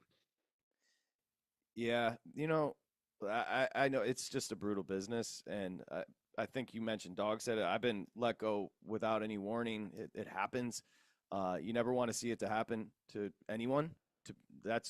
I wouldn't want to see it happen to people I like, and people if I didn't have opinion of them. But I will tell you one thing. Like I said yesterday, this is the same recipe at any station. You start off, they hate you. By the time they let you go, they love you. And when we said goodbye, we could have done full lines for 10 weeks. But when I got there, I couldn't get a call for 3 months. So it's just, and if you did, it wasn't a good one. I'm just saying, Michelle and Cody enjoy it because this is what happens. So, and anywho, we are kicking off 3 reasons the Pacers can beat the Thunder by Dustin Swedelson. Let's go. Yeah, look, the number one thing Oklahoma City does defensively, they take away the paint. I think that actually can play into Indiana's hands. Number 1 in the postseason, 41.1% from beyond the arc. Naismith shooting 50%, Nembhard 48, Siakam 46, all during the postseason. They're not going to waste their time attacking the rim because they can't get there. Do what you do best, shoot threes. And if the threes drop, it's the Pacers on top. That's not bad. Play on words. I love the fact that Dagnall went with all small. No Hartenstein, Kason Wallace in the lineup because he said, Pacers, you want to play the game of pace? We'll match you.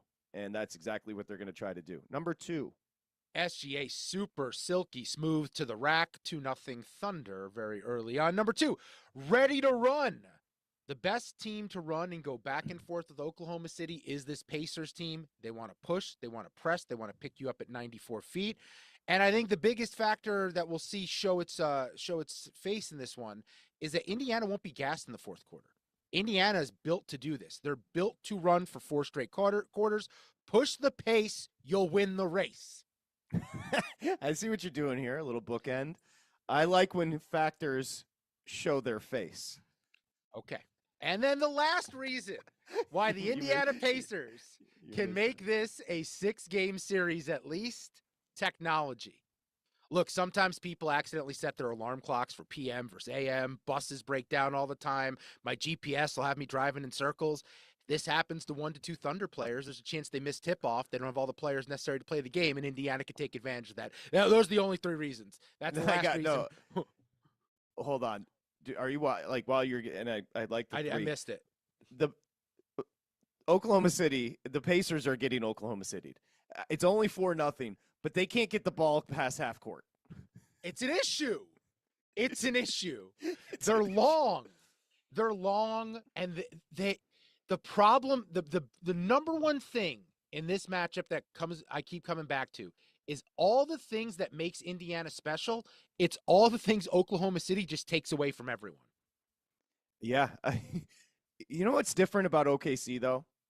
It's just I know it may sound cheesy or it seems a little weird to be like, it's a team that cares about each other because you always see those post-game things where they always do the interviews together. But that's how they play. Honestly, they play like they're possessed. And And they have to because they're young, right? There's no veterans. There's no one to rely on. Like, they have to be together at all times. And by the way, they just hit a 3. I think it was J-Dub. Oh, it was J-Dub. It was 7-0. I didn't see 7-0 run to start this thing, though. That's all that mattered. It was J-Dub. You're right. And I do court, like pop. Yeah, go ahead. That's all I'm saying. Williams brought it straight up court, looked around for a second. They were giving him the 3, and he took it at the top of the key. Because everybody was already there. They could have got the rebound. So they're fooling. You love the Oklahoma City vibe because it does feel like, with all the white shirts, it does feel like a college atmosphere. Oh, I'm telling you, I don't have a vibe on NBA arenas that I want to go see a game because it's a small market, because it's Oklahoma. There's something unique about that environment that I want to take in one time in person, which is I know a lot of people say, go to LA, go to MSG, go where. I want to go there. Got to give the NBA credit. Ball in the air time. at 8 after. So actually a little early. The sports books had it at 5:40. So yep, got underway. Like to see it. Let's get to the calls. VSiN Live, Mad Dog Sports Radio. This sucks. I don't feel sick, but I'm definitely losing my voice. Got 2 shows tomorrow. Show on Saturday. Do you have any advice? Just let me take over. Less talent. Okay, yeah, honestly, you want to do it. Over. Go sovereignty, journalism. You're fine. John in New York City joins. Baeza in the mix. There you have it. John, hi. John. Jonathan, hello. All right, John. We gave you a shot. John. Oh. And with that, we say hi to Mike in the OC. Hi, Mike. Hey, I'm a Phil. Here I am, right, ready, always ready, Patrick, in the on deck circle. By the way, first of all, what I got going on here? First of all, I could fill in, not a problem. You kidding me? 2 funny Jewish guys on the station. I mean, that would be good. Yeah, I think you know what? I think 3 hours. I think VSiN and Mad Dog Sports Radio personnel, I think the bosses are getting together thinking, Mike and the OC and Dustin, that's a winning combo. I think you're on to something. Well, I tell you, they don't know what the hell they're doing, so might as well continue. It's getting worse by the minute. Dustin's underselling this. God. People are pissed. This is the worst I've ever seen it. Now, let me tell you this. When you left the first time, we were pissed, but we didn't know who was coming in per se, so it was kind of like, what the hell? But then you told us where you're going. This is like all at once. They're cool, they're leaving, and he's coming. And he's bigger than big. And that's the problem. It's like, so you wait, hold on. So you think it's more? Yes, of course, people like Michelle and Cody, but you think it's also the fact that you feel as though people know the replacement and have an opinion about the replacement. Absolutely. Who doesn't have an opinion about this guy? He's everywhere. And that's why he's coming, by the way, because everybody has an opinion. You nailed it. I know, but Patrick, we don't care. We don't need to listen to a dude that's been all over the airwaves all day long.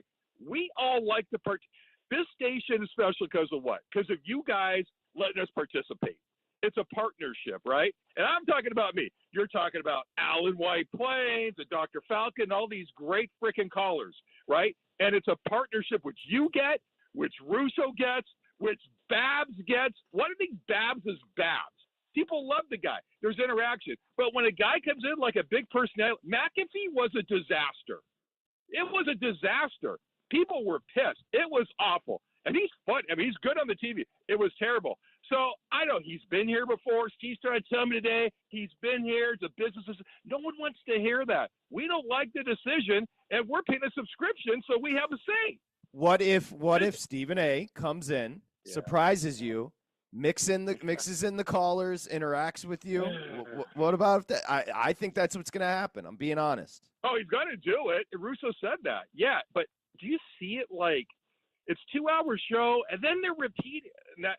Wait, this is affecting you guys because the second 2 hours is in your time slot, and I know you're aware of this, and that's why we're talking about 20 shows and all this BS. So there's so much going on here. This could be one of the worst months in station history. Those 2 are gone, and how about you guys? This could be 2 hours of that Titanic. You're good with this. How has Chris handled the situation? Not great. He's very I don't say he's I think he understands that people are mad, but he doesn't know what to do because he's like, well, you know what he keeps saying? Well, it's made by the higher ups. you know, and it's like, well, wait, your name's on the station, and I get it. He didn't make the decision, obviously, you know, the ultimate say, but I think he's a little like put off, or not put off, but surprised. You think he's by shell how much shocked? People have rallied around, huh? Would you say shell shocked a bit? Yes, I think so. What do you think? Have you heard him? I think he's shell shocked. So I think is he's it a little bit too? So Cody and Decker. I keep on calling the show Cody and Decker. I apologize. Michelle and Cody. Yeah. Right. So 2 years in, irreplaceable to you. Oh, no one's listen, irreplaceable. That's strong. I mean, it's like, why replace them? They're doing well, and they really niched out a nice little thing there. What, 10 to, what is it here? 9 to, it's been a nice show here. It's a good, see what, okay, you got Babs' craziness in the morning, then you got Adam, and then you got their kind of, you know, craziness, and then Russo. So it's a nice balance of what they're doing here. You know, it's fit in really nicely. They've done a good job. And I'm thinking about those two. You got Cody, who did play some ball. He's got some good stories. And Michelle is, listen, she's had a hell of a career, Patrick. This is not a woman that has not had a nice career. No, they're both going to be great. They're both going to be just fine. I would hear, and I get nothing. There's nothing that benefits me from saying this. I think you guys are going to be surprised. I think you're going to be surprised. That's all I'd say. I think he's going to do a really good job. Yeah. I think he's a lot smarter than you think. I think he knows exactly what he's coming here to do, and I think he's going to execute. I don't even work for SiriusXM at this point. There's nothing for me. Like, I don't have to tell you that. That's just my opinion. I mean, I called in the show yesterday because he's so dedicated. He's going to be fine. I asked you in the break, you know, in sports, just recognizable figures, names, people that people just know. And the only name that I can even put above him, and I don't know if it's above him if we go outside the sports world, is LeBron James. And then Stephen A. Smith. If we're going to talk about the most recognizable people in the sports world, he's right there, and he has a chance to be even bigger because he's doing more than sports these days. Right, but you're making the argument for Stephen A. Smith as to why he'd want, but the listeners are saying we already know all that. That's why he's so ubiquitous that's the issue. I'd say they don't know because he hasn't done the show yet, and maybe this is feedback that will be beneficial. But they don't know what the show's going to be. They don't know. What you just said is true. I think he hears it all. I think he's going to take everything. I don't think he gets sensitive. I think he's going to take all complaints and positive. And by the way, there's been just as much positivity. You just hear the negativity. He's going to take all the negative stuff you've heard, understand it, distill it, and deliver a product. I think you'll be surprised. Yeah, and I heard Steve Torrey make a good point earlier. He said, look, if he wanted to do First Take and ESPN, he could have done it on ESPN Radio. He chose to come to Mad Dog Sports Radio to do a Mad Dog Sports Radio show. The callers definitely make this unique. There isn't a national platform that has callers like this the way that this network does. I'm sure he's aware of that. As he mentioned, he listens to the network all the time. I asked him yesterday, how would you push back on those that believe you're going to bring First Take and make it Second Take on Mad Dog Sports Radio? And he said, you'd be crazy if you thought I'd do that. So, yeah, I believe him. It's 10-10. So Oklahoma City out to an early lead. Indiana settling in, showing a little fight. You like to see it. We'll continue with your calls. It's VSiN Live, Mad Dog Sports Radio. This is VSiN Live on Mad Dog Sports Radio with Patrick Meagher and Dustin Swedelson.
Now back to VSiN Live on Mad Dog Sports Radio with Patrick Meagher and Dustin Swedelson. VSiN Live, Mad Dog Sports Radio. It was a nice start for Oklahoma City, but I got to be honest. I'm watching the game, and it's 14-10 Thunder. There's a break with 4:59 to play in the first, so low scoring. I went up under 111 on the Pacers team total. They've got 10 with 5 minutes to go in the first.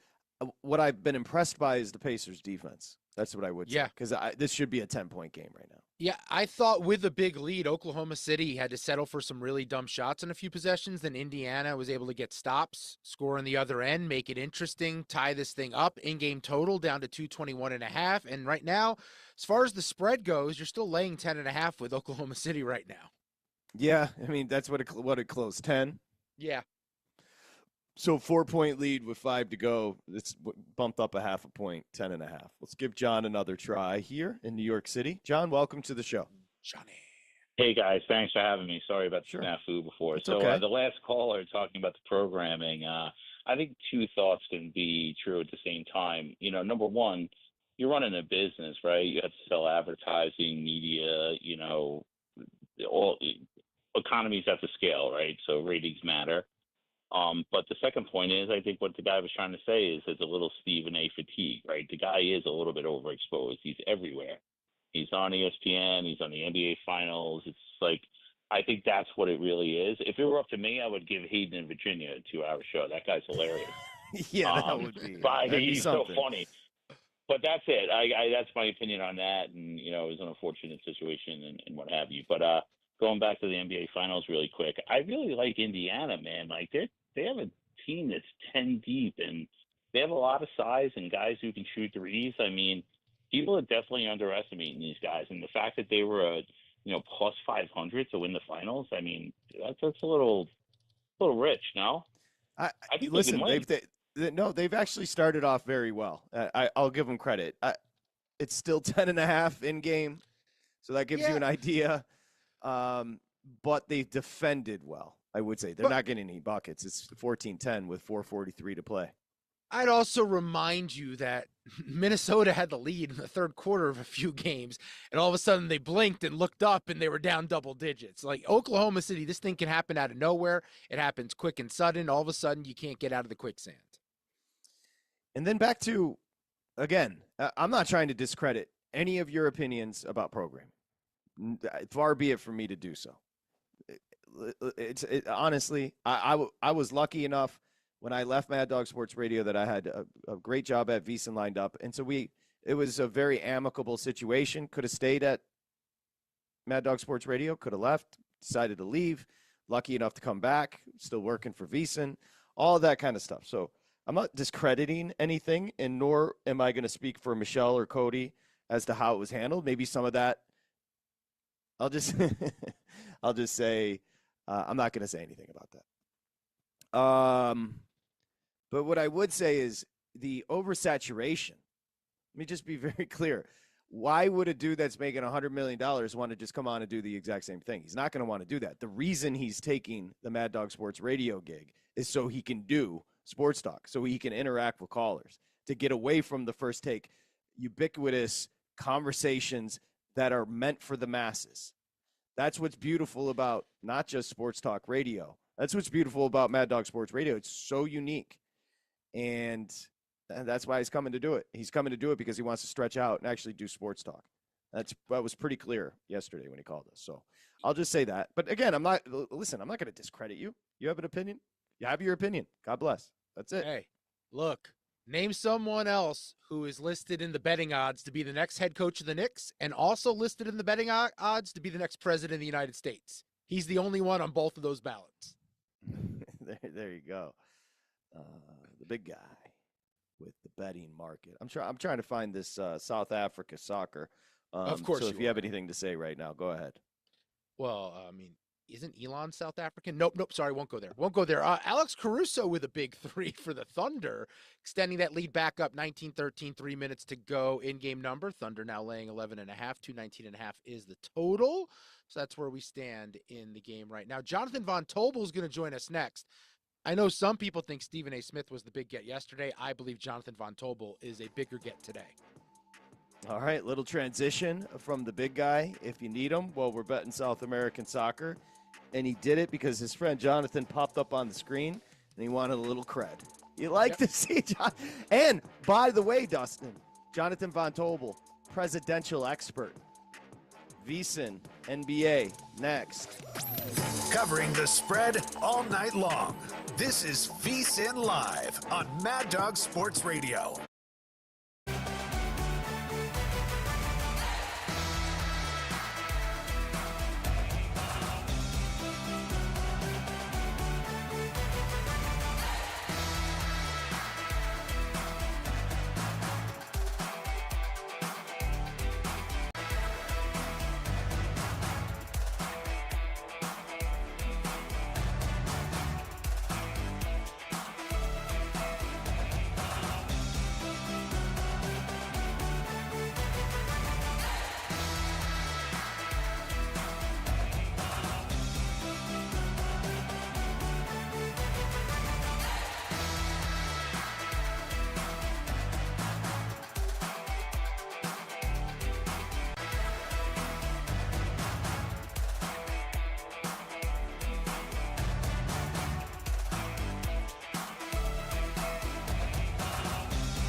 Bets with VSiN Live on Mad Dog Sports Radio. Here's Patrick Meagher and Dustin Swedelson. I saw that, Ryan Smith. Thank you for the suggestion. As we welcome you back, we're going to get you caught up on the in-game number with the Pacers at the Thunder. NBA Finals Game 1. We're going to get our buddy Jonathan Von Tobel in. You can check out Jonathan's picks, Dustin's picks, and everybody at VSiN, experts and guests. You can sign up now for $9 through August 1st, which is a great deal. You get the betting splits, you get the guides, College Baseball World Series, the Belmont Stakes, everything that's offered. Go to vsin.com/subscribe. Use the promo code SIRIUS for just $9. Now, we said that Indiana was a little pesky, and then all of a sudden Oklahoma City, in a blink of an eye, moves it to 10. Hartenstein came in and made a difference. Now, as we welcome in Jonathan Von Tobel, of course, VSiN hosts Money Moves Monday through Friday, noon to 2 p.m. Eastern Time. At me, JVT on Twitter. Also, our NBA senior analyst. The starting lineup was a story here, right? Because they go Kason Wallace, and they're just like, hey, you want to run? Let's run. What did you take from Dagnall's starting lineup? I wasn't surprised. Actually, if you go up on VSiN.com, read the article, one of the things that I point out in the article is I don't think Isaiah Hartenstein has a spot in this series for the most part. They're not a team, Indiana, that is very big. look at the last two teams that Oklahoma City has played, right? You're talking about Denver, you're talking about Minnesota. Those are two relatively big teams that you need to match size with. It's a smaller team that's not good at rebounding. Indiana is not that. Miles Turner averages less than 5 rebounds a game in the postseason. You don't got to play two centers, and you're going to feel comfortable with it. Look at the way they were defending early on in the game. Patrick, they were switching. They were putting Case and Wallace on Pascal Siakam. They were comfortable doing that, and they're not going to get killed on the glass. And Holmgren's not going to be threatened by a low post threat outside of maybe Siakam, and even then Siakam's not big enough to really bully him. So you're going to be fine. So I don't think it was entirely surprising, but I will say Holmgren does have to play better than what he did in those minutes, because I wasn't overtly impressed. Had a nice bucket, but a really bad turnover, and he's got to work on some of the shot selection as well. But overall, I don't think I was too surprised that Hartenstein ended up not starting, because I don't know if he's got a spot here in this series. Can we zoom out on Mark Daigneault for a minute here? As someone who watches as much basketball as you do, and me as a Knicks fan with my team searching for their next head coach, and there's a lot of names being thrown out there, JVT, guys who've done it before, but Oklahoma City used their own system to find Mark Daigneault. What is it about him that impresses you the most as a coach? Well, I think he's just a really good defensive-minded coach, clearly. I mean, with the way that he handles these guys, the defensive scheme, the fact that you have such a small team, but you still have instilled such a physical, hard-nosed nature to them, despite the fact that it's a bunch of guards, right, that are really playing up against their size. I think that's a pretty good look. And I think he also gets credit for developing some of these guys. Look, Presti has an eye for talent, but at some point you need a coach that's going to be able to develop these dudes, and Daigneault has a hand in that as well. And I think putting that all together is really what's been impressive about him. So we'll see how he goes up against Carlisle. Carlisle's obviously a very good coach. Thought he coached circles around your ex-boy Tibbs in the Eastern Conference Finals. So we'll see how it works out here. I think it is fair to say, because we've seen Carlisle do it before, he's got an edge, but I don't think in the big picture Daigneault's too far behind him. I know you've written about it at VSiN.com, and I know you've talked about it ad nauseum on on your show, Money Moves. But big picture on this series, what's your take? I thought Thunder in 5. I saw you guys had your boy Brandon on the other day. We shared a lot of similar sentiments when it came to playing this the way. I think we played it exactly the same way. So the exact result: Thunder, Thunder, Thunder, Pacers, Thunder, and then Thunder, Thunder, Pacers, Thunder, Thunder. Right? Just this thing ending in 5 and getting it there. The Thunder, I think, I'm going to be very curious to see when this series goes to Indiana, how they perform. If they're up in the series, because we shouldn't, nothing is certain. But if they're up 2-0, and then they go out to Indiana, how is this team going to play? Because they're 4-3 straight up, 0-7 ATS away from home in this postseason. They have been outscored by 6.2 points per 100 possessions in non-garbage time away from home. I think Indiana deserves enough credit for how good they are, how well they have shot the ball, that they should steal one of those 2 home games at Indiana. But I still think the gap is large enough that this is going to be a relatively short series overall. So that's how I played it. I thought this was going to be a 5-game set, much like everybody else and their mother. And so to kind of squeeze a little juice out of that thing, I went with the exact results in those 2 scenarios. Yeah, I like that. Look, we'd love to get 6. I mean, optimally, people in this content space, also for a little drama, a little juice here, would love to get 6. Yeah, if Indiana I don't want to interrupt you. I'm just, I told Stormy today, I kind of hope I'm wrong, Dustin, and that I hope we get a cool series. You know what I mean? This is, we could get 5 competitive games. I don't need them to cover spreads. I just need them to win. But to deal with all the BS outside of the nonsense of ratings and whatnot coming into this, if we get a non-competitive series, you're going to hear it even more. And that's, you won't want that. You want to focus on the basketball, which I think is going to be great throughout the series. But big picture, if we're going to get 6, if Indiana's going to push this thing and make it interesting, what's the recipe look like? What does Indiana have to do? Because, JVT, the thing I keep coming back to is everything Indiana does well, Oklahoma City does better and has an answer for. So how do the Pacers do this? So I think it's first off, it's what we just talked about with the road stuff, right? The Thunder just go out on the road and they're just this team that they've been all postseason, and they're terrible, and they lose both games in Indiana, or just maybe all the games in Indiana, depending on how many you get. So I think that's the start of it. I think the other part is, and we're seeing a little bit of it here today. Again, it's early, but it's the role players not showing up. Look, Chet Holmgren and Jalen Williams for a very long time, Jalen Williams specifically, looked terrible in this postseason. He was not playing well at the beginning of the postseason, and end of the Memphis series, he got a little bit better. But if you go back through the numbers for him on the road in certain situations, Williams have been awful. Today, here too. I don't know how much you guys have been able to truly watch, but he takes, it seems like the first 4 shots of the game, they're just jacking up elbow jumpers. He's not particularly great. He's inaccurate. He starts 1 of 4. And then Holmgren today too, like we kind of hit on, 1 of 3 and a bad turnover. if the role players don't show up to play, Dustin, Indiana takes advantage of home court, and Indiana just continues to do what it does, which is shoot out of its mind in multiple situations and continues to win these clutch spots as they have done throughout this postseason. That's how they do it. But as you kind of spin that out, you can see why many people think that that's just not really going to happen, because we're talking about something generally that is pretty random when you're talking about success in clutch, when you're talking about their shooting numbers and how well they have shot. But I think that's the way that it happens. My guess, Jonathan Von Tobel with Stormy on money moves. VSiN, my guess is there's a lot of hockey versus NBA shtick going on right now. No, because when you're game one of a Stanley Cup final with the best player on the planet and a burgeoning dynasty only averages 2.2 million viewers in the United States, I don't think you get to say anything. So, no, there was not much. I gotta say, it's one of the more annoying dynamics. Look, and everything I just listed off, by the way, in terms of that series, narrative-wise, those are all my thoughts. That's great. That is great narratively when you have a guy like Connor McDavid in a franchise that looks like it's going to be a dynasty, whatever it is, going at it and getting with the championship on the line. But the sensitivity of some of these hockey fans, I don't know how much you guys watched yesterday. Look, the game in regulation was fine. The overtime period sucked. It was ass. And when you're looking at the game was better than fine. The game regulation was fine. Overtime sucked. There is no question about overtime was listless, but the game itself was up and down. And so, during overtime, I just tweet out, dude, these icings, can we call one more, please? And then I get these guys, I get these people in my mentions go watch basketball. Shut up. It's fine to criticize your wonderful sport. I know you think you're above it, but it's okay. I criticize the sports that I like. It's okay to do that. And then when you get all these people, it's so funny. I see some of these people criticizing the NBA and, ratings, and they're big hockey fans. But then when the hockey ratings come up in America, it's ratings aren't the only thing. It's just the hockey that matters. Okay. Okay, buddy. Okay. Oh, moving goalposts on Jonathan Von Tobel. By the way, hold on. What'd you guys say the number was yesterday in America? I believe it was 2.4. So Texas and Texas Tech women's college softball did 2.1. Yep. And by the way, I'm laughing as a dude that loves the Stanley Cup playoffs. But can we all agree? The TV ratings, they blow my mind all the time. Patrick's so sick of me talking about this, dude.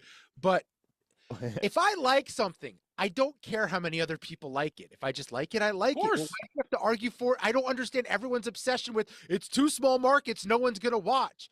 All the people that were just going to watch the finals regardless, it didn't matter who was in this finals. They were going to watch. Of course. I agree. That's why I think it's stupid when these people bring it up, but it's also why I love to throw it back at them when it doesn't go their way.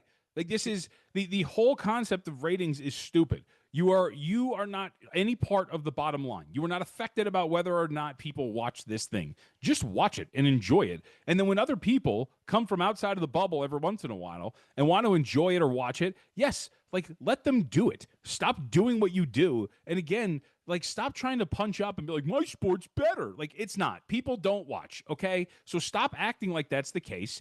And instead, maybe be a little bit more open and less annoying, and maybe people would be more willing to enjoy your sport. Share with us why your sport is so great instead of every single time trying to go, these guys are tougher than the other guys that you like to watch. And it's okay, relax. Nobody cares. Let's just talk about the sport.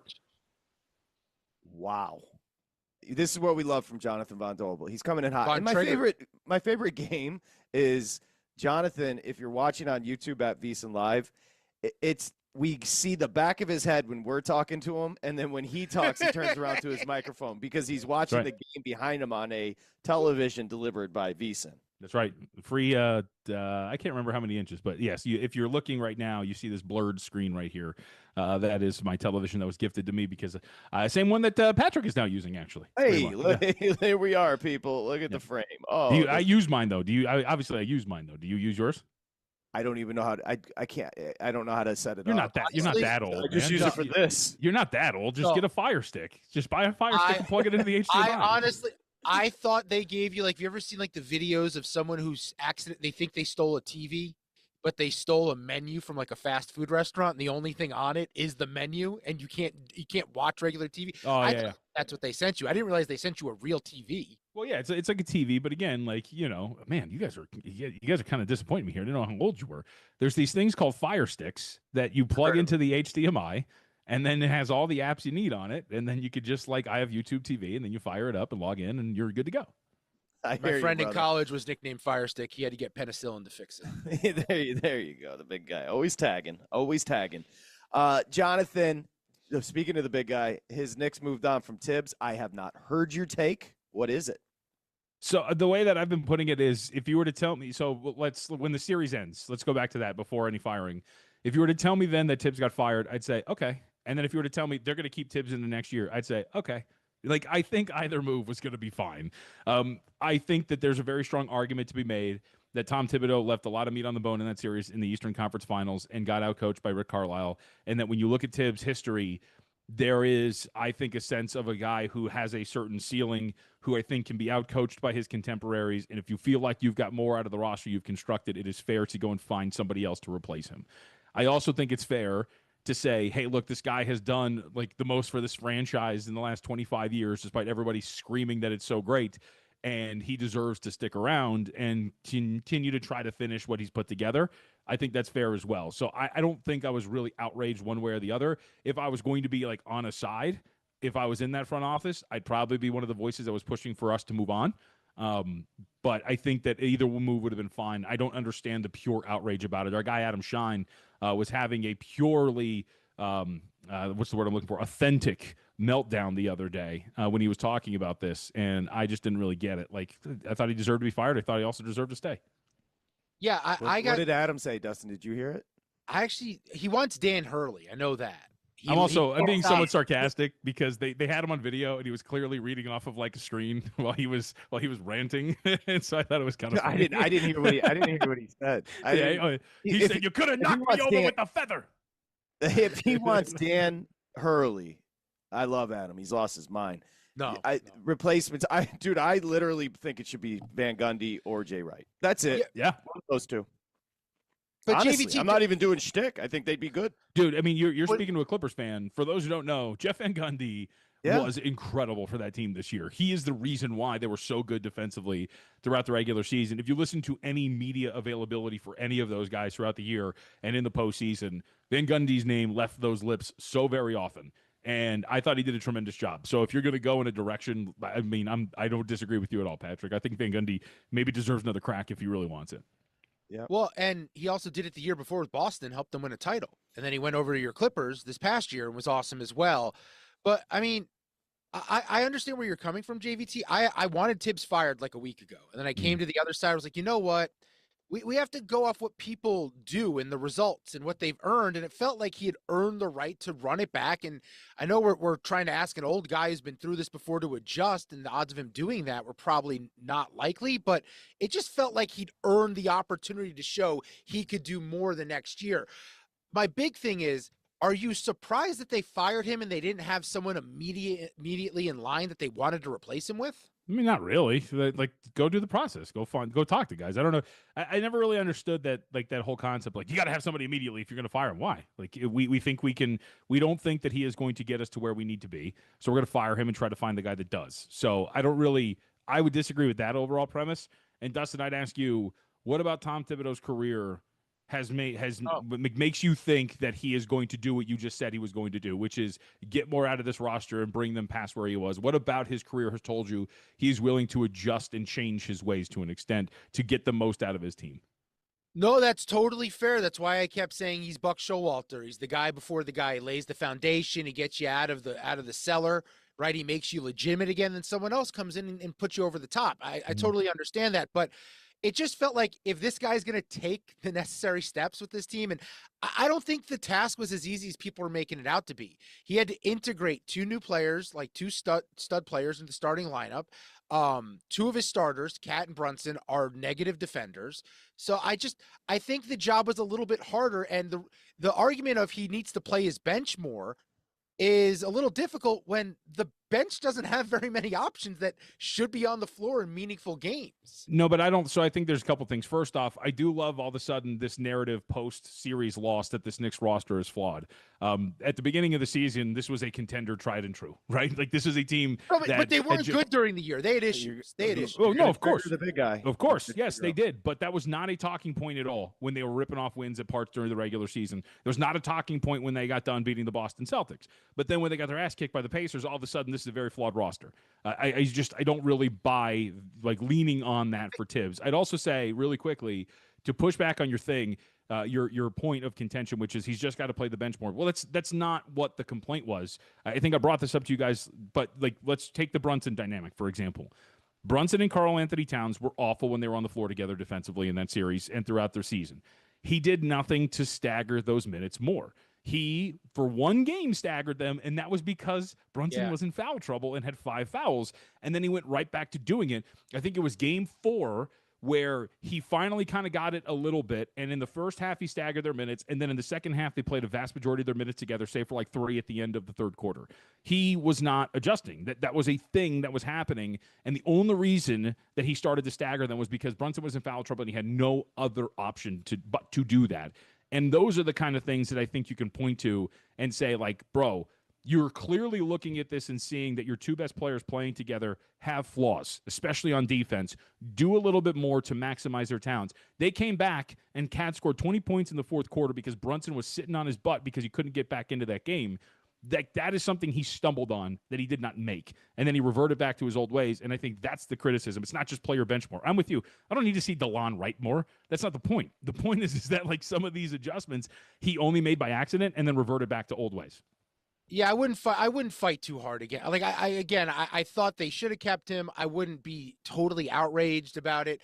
The bench stuff, he should have been integrating those guys throughout the regular season. He should have been experimenting more. I think that's a fact. And then number 2, I do think there's an element where we can hold him accountable for Mikal Bridges. I don't think they understood how to use Mikal Bridges, and there's a chance if he's on the team next year, whoever comes in will be able to make him a better player than he was this year. He was better in the postseason, but I thought far too often they just had him standing in the corner as like a spot-up shooter. That's not his game. When they let him create a little bit more, he was able to make things happen. So I'm with you there. Like I'm not going to die fighting for Tom Thibodeau, but I just thought he deserved a little bit more.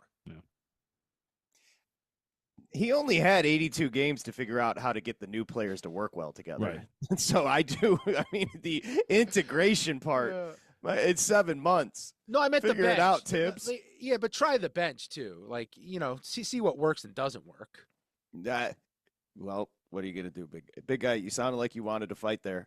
You backed off a little bit. You backed down pretty. Yeah, you backed down a little bit. No, I thought I'm on the side. I'm on the side that Tibbs had done enough. Like, we're gonna go resume. We're gonna go look. We're doing your job evaluation at the end of the year. These are the things we're looking for you to do. Tom Thibodeau is our employee. Beat the Boston Celtics. At least advance further in the playoffs than you did a year ago. He did those 2 things, so it feels a little bit hard to. Fire I mean, let's be honest. Let's be honest. Okay, like gloves are off here. The Celtics beat themselves. Okay, they didn't deserve to win that series. They didn't come back to do it was the Celtics beating themselves in that series. And then Tatum, yes, they were probably going to lose that game. Tears his Achilles. By the way, they still go out there to Boston and lose to the Tatumless Celtics.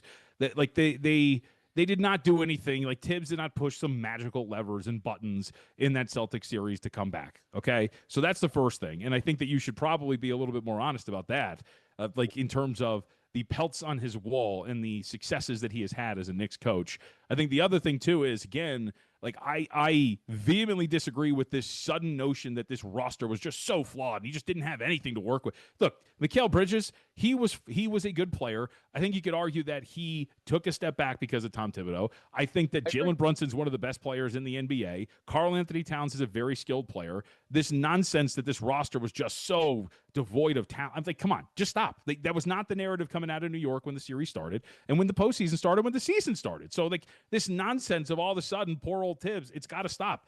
The Knicks stunk. He stunk. He deserved it. Now I'm all the way in. Get him out of here. Do you know what the funny part is? Tibbs, and we know anybody's listening. Stephen A. called us yesterday. Tibbs is listening right now. He goes, I can't believe they just spent 12 minutes on me. That's right. I got progressively angrier. Yeah, that's right. Get him out of here. He should Tibbs never is work in the like- league again. Tibbs is like, this guy they called the big guy sounded like he wanted to defend me and then ended up wanting to fire me. Look, I didn't have a strong case. I just thought it was very simple, very basic. Just, hey, we wanted you to do this. You did it. You deserve another shot. You will admit you were standing on the table pounding the Michael Malone drum on a Tuesday, and then on a Wednesday you said Tibbs needs a 5-year extension. Yeah, I started thinking about Michael Malone, and maybe JVT could help me with this a little bit as the basketball expert at VSiN. I don't know what makes Michael Malone a great coach. I'm just straight up. You wanted to hire him, bro. All I know is people said that the number one reason why the Knicks should hire him is because he's from New York and he was born in Queens, and it feels like that's a bad thing to put at the top of your resume. Yeah, I mean, I think Malone's a good coach. I think he was a good coach with Denver. I think that he can get a lot out of his players. I think he deserves credit for what Denver did. I think they should hire him because I'm a Malone stan, but I wouldn't be shocked if they didn't. But I think he's a coach that, look, sometimes you've got to learn. Like, I likened this the other day when I was doing local radio to Jason Kidd, right? Michael Malone seemed to be an ass behind the scenes, and that was clearly why he got fired in Denver, despite that team being ready to compete, obviously, because they pushed Oklahoma City to 7 games. And Jason Kidd was like that for a really long time. There's a lot of horror stories with him in Milwaukee and Brooklyn, but then he got better, and now he's, I think, one of the top half coaches at the very least, and I think that's putting it mildly.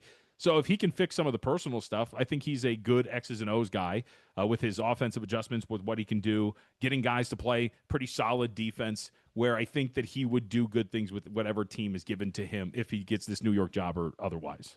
Hey, true story, boys. I was at Barclays Center when Jason Kidd was sipping on a Diet Coke and spilled it all over the floor.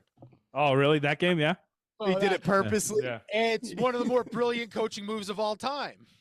He's funny. Don't Google him. He's a name for the Knicks. He's a name being thrown around as one of the favorites. Stop. Apparently. No, Leon. Apparently, Leon. No, stop. I hate this.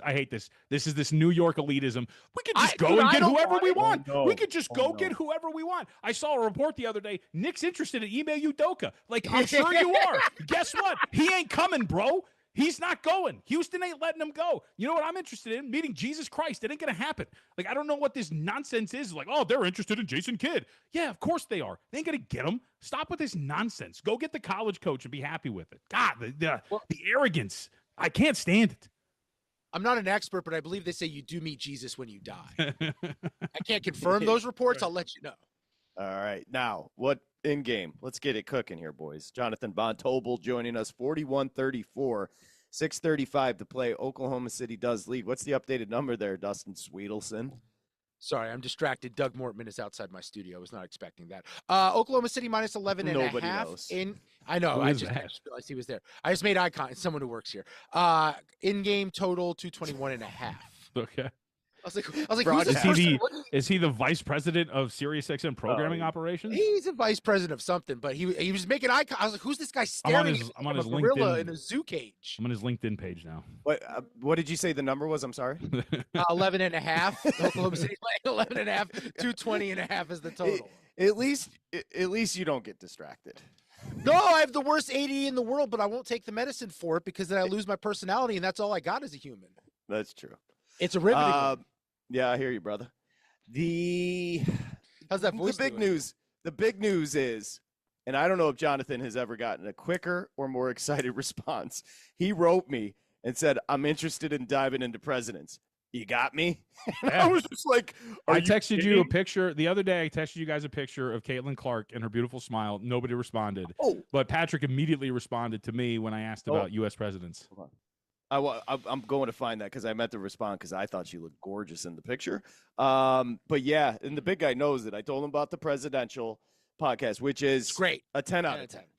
And Dustin, you listen to it too? Because I really enjoy it. I listened to it during the pandemic. It became what I listened to during cardio.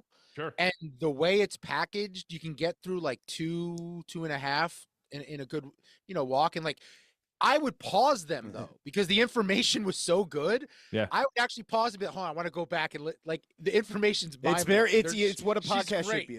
It's thoroughly researched. It's packaged well. They put time and effort into it. And Lillian is tremendous. Are you past Andrew Jackson? Yes, yes. So I'm on actually. I just finished the Franklin Pierce episode today. So yes, I did not know. Like it's so great learning these things. Obviously, you don't know. Like his son. I'm saying this with a smile. This is terrible. Like his son getting his head crushed in a train accident, and then his wife thinking that it was punishment from God for him to take the president's job, and then him just being a depressed bore throughout the rest of his tenure as president, and just being actually a bad president. It's wild, and I think what's cool is, like I texted you, Patrick. I don't have much. I think I'm like a vast majority of Americans. I have gaps of knowledge for our presidents from the first like 2 or 3, right, up to Thomas Jefferson. Yeah, right, and then up to Abraham Lincoln, and then like recent era for me, it's like George H.W. Bush, and then George, all that stuff. So I don't really know the backgrounds of these guys. So kind of slowly hearing and learning as we're building closer and closer to the Civil War is a very interesting listen. And you know what, I think that was the former slave's name, was it Sam Burns, I believe, because we just learned about this. Now, the Fugitive Slave Act, and this kid was all the way up in the North, and then there was like a riot, and they tried to get him out, and he still got sent back. Like, dude, it's a great history lesson. I absolutely love it. It is. Like I told Jonathan, my favorite era is 10 William Henry Harrison until Lincoln has to clean up the mess. But those presidents in between is just such a fascinating study of a country trying to figure things out, not really understanding, to the point when William Henry Harrison died after his inaugural speech 30 days later. Right. John Tyler literally just said, I'll take the presidency. There was no precedent. We didn't have it in the Constitution. He said, I'm not leaving. Yep. That was wild. And so now, and then they're just like, well, I guess, yeah, sure. And then he would return letters that weren't addressed to the president. Like, Mr. President. Tyler was on one.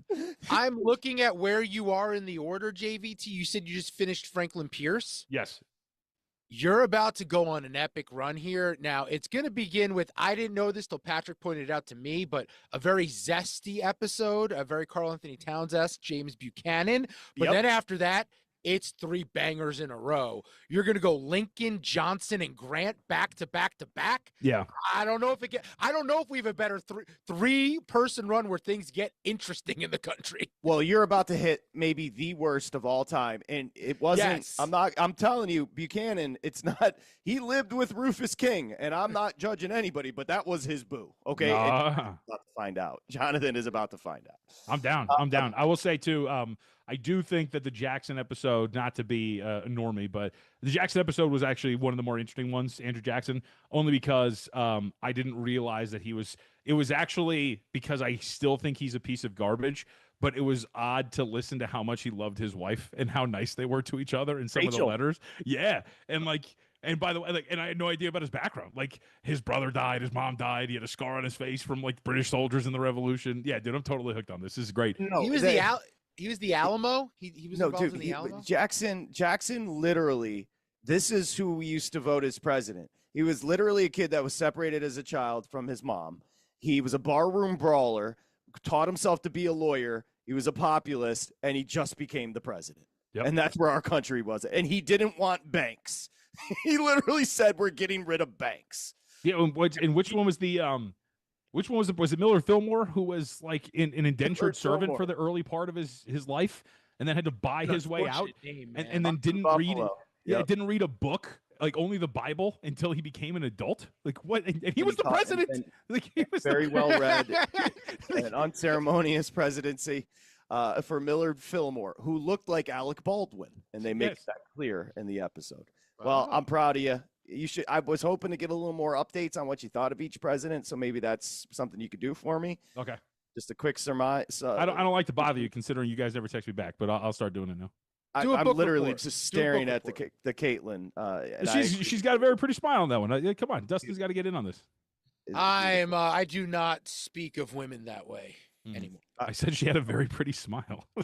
I do not object. I don't objectify women, JVT. Hey, speaking of JVT, he's found the right work-life balance. Maybe Tibbs wants to pay attention. All he does is flex about, I'm never going to get married because I'm married to the game. Maybe find a work-life balance, Tibbs. That might help you, okay? Before we say goodbye, Dustin, why don't you give us the end game and see if Jonathan would do anything for the listeners moving forward with the number. 4:12 to go, second quarter. Oklahoma City's up 47-37. Thunder laying 12.5, total 221.5. I mean, I think I'd think about taking 12.5 with Indiana if you didn't have anything. or maybe even an in-game under. I know this is much lower than what we're at, but I don't think that this is going to get any better from an offensive efficiency standpoint for sure. And OKC has shown an ability to turn Indiana over at a pretty high rate, and they are not turning it over themselves. So I think a little bit more toward the under than taking 12.5 with Indiana, but I'd go under 221.5 if anything. By the way, boys, I do feel that 4 minutes to play, Indiana has 37 points. I went under 111 team total. I think I'm okay there. Yeah. And they don't turn the ball over a lot. They have 15 turnovers with 4 minutes to play in the second. That's Oklahoma City, Jonathan. Yeah. Oh yeah, dude. They're so good. Like again, I have this one Indiana fan that's like tweets at me all the time, but I feel bad. I'm like, dude, the Thunder are just really good, man. Like I don't know what to tell you. They're such a good team. Newsflash. Yeah. Newsflash. All right. Buchanan was zesty, and Oklahoma City is good. And yeah, Franklin Pierce, you got to feel for the guy. Franklin Pierce, before his presidency, train ride with his boo and his son. And I mean it. His son got decapitated. And they saw it. Had to put a blanket. Yeah. Franklin had to put a blanket over so his wife didn't see. His wife saw. He goes to the presidency. He's depressed. Ends his presidency. Drinks himself to death. Anyway, nice to talk to you. That still doesn't seem worse than having the name Millard Fillmore. I'm sorry, I'm stuck on that. That might be the worst name in the history of the universe. But the best nickname though was the Tiny Magician. That's such a good nickname. Yeah. Martin Van Buren, I believe. Martin Van Buren. Oh, my man spoke Dutch. That's the other cool fact. Yeah, the first president where his first language wasn't, dude. It's such a cool series. I'm so nerding out by this. Yeah.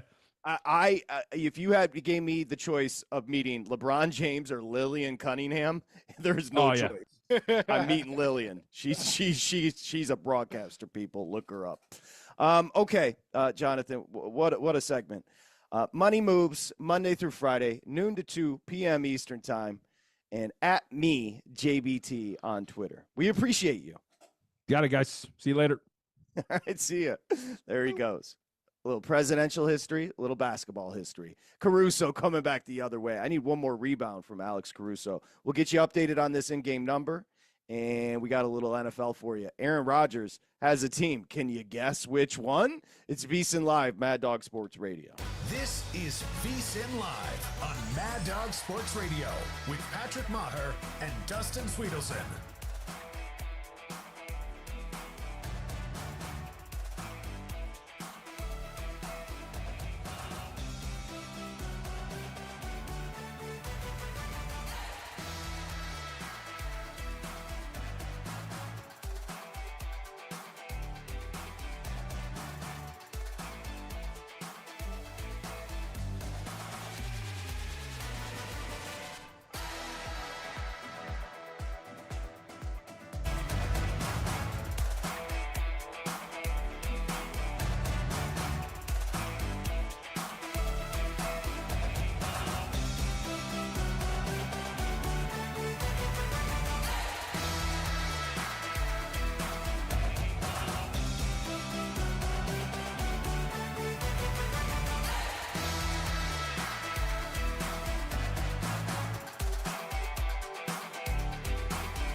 covering the spread all night long.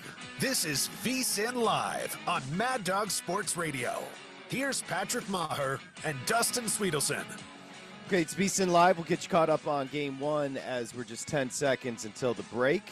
Halftime, every game of the 2025 MLB season is on SiriusXM, including the hometown announcers on the SiriusXM app. Listen to the Guardians take on the Yankees right now on Major League Baseball Network Radio. SiriusXM Channel 89 in the car and on the SiriusXM app. And for the best baseball talk all season long, listen to MLB Network Radio, SiriusXM Channel 89 in the car and on the SiriusXM app. Welcome you back. We do have, a 12-point lead at the break, big guy. If I'm doing my math correctly, maybe I am, maybe I'm not. I am. 57-45. The Oklahoma City Thunder lead the Pacers, outscore them in both quarters. You could have bet Oklahoma City leads at the break and wins the game, laying $1.90, which wouldn't have been, just to give you an idea of how you can get creative with some of these bets. So you would have won your first half of that bet. What's the updated number here? Well, I was going to give you the halftime line. We do have the Sure. Thunder laying 1.5 in the second half. 116.5 is the total. I would take Indiana to win the second half. I just think at some point in the fourth quarter, Oklahoma City calls off the dogs. Like if they're up 15, whatever it is, at some point they're not going to be scoring as much, and Indiana's going to keep going at it to try and chip away and make this interesting. I'd go Indiana money line plus 110 in the second half. That's the way I'd look at it. Your overall in-game number is OKC minus 13.5, total 218.5. There you have. Matches up. All right, back to the calls. We'll start here with Fitzgerald in Seattle. Hi, Fitzgerald. David Draisaitl, let's go! Oilers in 5. Hold on, I'm brushing my teeth. I got to spit this out. Yeah, go for it. Best duo in NHL history, boys. Gretzky and Curry were amazing. Look up their stats. Patty Cakes, you told me you're into documentaries. You got to watch Black Ice. If you haven't heard about it, check it out. We'll talk about it next time. Wait, I have not. What is Black Ice? Tell me. Just Google it. Just Google it, man. Okay. First of all, the Bonafide Wankster, Stephen A. Smith, is going to crush it on the channel. Can't wait to get him on. Complete disgrace how they let Beagle and Decker go on. They blew it. Absolute garbage. Callers trashing the channel. That was just absolute, just disgraceful how that went down. Second of all, I'm not a wrestler. My voice, though, I got a larynx problem. I can only yell or I can only, talk really low. So it's crazy. I got to yell. Beverly Hills 90210 Patty Cakes versus Funkin' Wagnall Fitzgerald for charity. $10,000 on the line. Let's line it up, Patty. All right, let's go. Let's go. I'm not going to lie. Fitzgerald might just have hit me to a good documentary. This is wild. I'm into that. It's a documentary about hockey, exploring the history of black hockey players. It looks kind of riveting here. I see PK Subban. All right, you did something for me, Fitzgerald. It won awards. We caught him brushing his teeth. Let's see. Our buddy Tony in Detroit. Tony, what's up? Hey, how we doing this evening, gentlemen? Yo, what's happening?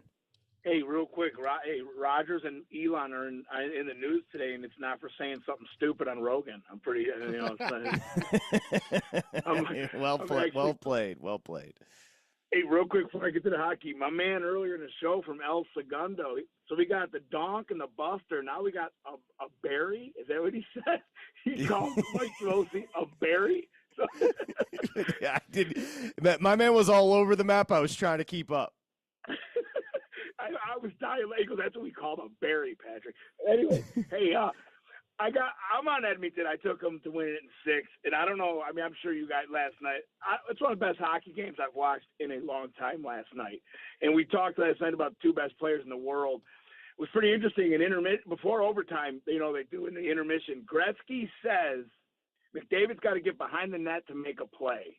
That's exactly what happened for the winning goal. Gretzky literally said that when they were talking. What is going to happen in overtime?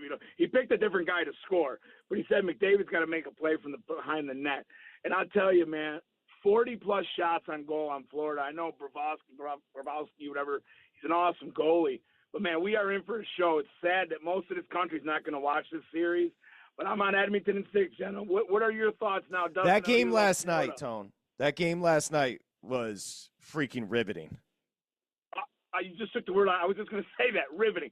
Unbelievable. It really was. Edge of your seat. If you like the sport, that was, and like I said, it's sad. It's going to get 1 million viewers. It was late at night. Doggy was saying he fell asleep. The great dog missed it. He was too tired. Great doggy. He's got to stay. I get up early, 5:45 on Wednesday. I'm like, oh, come on. But most of the country missed it. But what a game, man. Wow. It was a great job, Tone. It was a great game. Jonathan, I think when we have Jonathan on and he's bashing hockey, remember, he does a show with Stormy Bonatoni. She does ESPN hockey stuff. She loves hockey. Used to be the sideline reporter for VGK. So they go back and forth. He's wrong. That game he said it was fine in regular time. No. That game was freaking awesome. No, it was great. And if we're going to talk about the NBA playoffs, which have been mostly good, but remember the first round stunk, and it was more the second round. But also the element that made the games good were a lot of 20-point comebacks. That also means the team's blowing a 20-point lead. What we had last night was, sure, it was a 2-goal lead, but the way it went down and the overtime and finishing the way it did, that just added to the drama. Last night was as good of a playoff game we've had in any sport this year. Would totally agree with that. If you missed the news, it looks like Aaron Rodgers, I don't know if it's become official, but Schefter was reporting it, Dustin, that Rodgers and the Pittsburgh Steelers are, and it's kind of a no-lose situation for the Steelers because you're only locked up for a year. Rodgers wants to take one more crack at it, and so they're going to sign him to a one-year deal. Yeah, Tom Pelissero reported that Rodgers told the Steelers he will fly to Pittsburgh on Friday, sign before next week's minicamp, and the contract parameters have been in place for months, according to Pelissero. Some would say the Pittsburgh Steelers have immunized their quarterback ailment. Some would say. However, nothing really changed in the betting markets. They're still 45, 40 to 1 at every book that had him there before, and their win total still 8.5. Some would say that, one being Dustin Swedelson. Well, some just said that so they can use it at the end of a promo. That's all. Use it at the end of the promo. Is that going to be a promo for the show? Yeah, probably. That's interesting. I've said a lot tonight. Well, no, you're going to say the bulk of it. I'm just going to say that one part of it. I didn't even. I'm going to say with a terrible banged up voice. Looks like the Steelers are signing Rodgers, and then you're going to get your joke in. I see how it goes. Yeah, they're going to be like the guy who sounds like he smokes 6 packs of Marlboro Reds a day. Set up the guy to hit his joke. Yeah, it is. I am banged up here. Okay, so again, 47. It's a 12-point lead, and if I'm looking at the numbers, as far as the first half. The Thunder lead 57-45. You look at the field goal percentage, the Thunder didn't shoot it. They 37% to 42% from the Pacers. You look at the assists, the Pacers out-assisted them. But then you look, 18 turnovers. It just can't happen. That can't happen. It just can't happen. You're not going to win games. And by the way, that's a team that doesn't turn the ball over. And now you're playing – what people, you want to argue if it's an elite defense? No, this is an absolute, any generation, any era, elite defense. It just is. They're going to force 40 turnovers if they wanted to. No, and look, no one's in double-figure scoring for Indiana at the break. That tells you everything you need to know. This is a high-powered Pacers offense. No one has 10 points. Halliburton, the assist, a lot of people were saying under the assist, he only has 3 right now, so he's not able to get his dimes, make things happen in the passing lanes. 6 points. He does have 7 boards, which is nice, but it doesn't help when you're down 12. You need your best player to be scoring points. I imagine they find ways to get him and Siakam to play a 2-man game in the second half to get going, because without either of them scoring, this team has no chance. Yeah, I would agree with that. It's just a boat race right now, people. Look, it'll be fascinating to see what the series gets adjusted to after this loss tonight. Yeah. I don't want to hear free throw merchant for SGA anymore. He shot 2 free throws. He only made 1 of them. He has 19 points, 4 boards, an assist, 2 steals, and a block today. Just 1 turnover. He is an efficient machine. But what I keep coming back to, though, and I think you might have mentioned this the other day, is Oklahoma City looks like they're taking care of Indiana here. And we all expect them to take care of them in the series. I think this just makes the mystique of Nikola Jokic grow even more, that he was able to will that Denver Nuggets team to 7 games against this Thunder squad. We'll look back on that as one of the most impressive things anyone's done this year in the NBA. It's incredible. And then the argument of, well, they shouldn't have been forced to go 7. You just have to keep in mind, first off, they beat everybody else in 5 or 4. You have to keep in mind it is Jokic. This is not it's generational. He did everything in the series. When 5 players are on the floor at the same time for each team and you have Jokic, you can force a game 7. That's how dominant he is. Yeah. And that's why we all expect him to rebound and win MVP. And my point would be, based on what SGA's done in this finals, it might be his award until like Jokic takes it from him. I mean, he is an efficient monster. I am more and more impressed with SGA the more I watch him. He's incredible. He does all the little things. All the little things. Put it this way. He hasn't won his last MVP. Yes. And that's rarefied once you get up to a couple or 3. You know what? I don't know if we can say that, because at some point Victor Wembanyama is just going to win like 10 or 15 in a row. Fair. we know if you're thinking about winning Defensive Player of the Year, that's gone for 15 years. Yeah, at least. And I think you might be onto something, MVP. I don't even know what type of – he's 7'7". He's a guard. I don't know what kind of numbers. He can shoot from anywhere. I don't know what numbers he's going to put up. We are going to have weird conversations about him in a good way. Speaking of getting weird, we're going to close some tabs on the way back. It's VSiN Live, Mad Dog Sports Radio. This is VSiN Live on Mad Dog Sports Radio with Patrick Meagher and Dustin Swedelson.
It's time to wrap up today's show.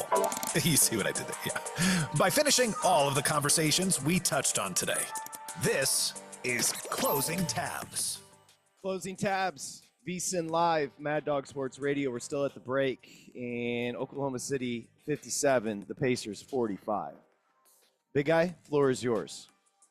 A lot to catch you up on from earlier in the show. We had a caller call in and mention El Segundo, because that's near where you live in Hermosa, Patrick. Yes, sir. You asked me the question, is George Brett from there? Technically, he's from West Virginia, but his family moved to El Segundo when he was a few years old. So, yes, he did end up living in El Segundo for a long time. Also from El Segundo, Bobby Beathard, former NFL football player and general manager of Washington and San Diego, and Lars Nootbaar, outfielder for the St. Louis Cardinals. That is our El Segundo wrap-up here on VSiN Live. George Brett does not feel like a California guy, but he is. No. Feels like a Midwestern guy. You introduced me to the clip of George Brett, though. Ate a big steak and had a big dump. I did. Nothing better. Nothing better. That's when he goes, I did. I asked myself. He's I asked not myself. wrong. Everybody laughs. He goes, I did. Look it up on YouTube, people. George Brett talking about S-ing himself is an all-timer. Okay. He's at spring training. He's clowning around with the kids, and he just goes, I asked myself last night. I did. Had a great meal. A great effing meal. That, you know what that is? That's guys being dudes. That's what that is. He goes, I had a great meal. Just a great effing meal. I asked myself. I did. So casual. All right, what else is going on? Josh Applebaum joined us earlier, VSiN betting analyst. He said, he taught us about some algorithm app that he's using, Rhythm, and said, he got it from the guys he hangs out with that are MIT grads, a little bit different from the guys I hang out with that went to ITT Tech. Right. Yes, I see you're working there. Did something with the letters. He also referenced ramen. I don't know about you, but I remember in ramen, I think ramen packets in college for me were like 10 cents. I lived on Oh, those. yeah. No, yeah. You can get 10 of them for $1. I just looked right now. Packs of ramen, I know inflation, not a political take. They range from 52 cents to $3.49. Man, that's do I blasphemy. Shout out to Stephen A. Smith. That's blasphemy. I never felt older. John in New York called up. He said he loves Hayden in Virginia. Mad Dog Sports Radio should give him a show.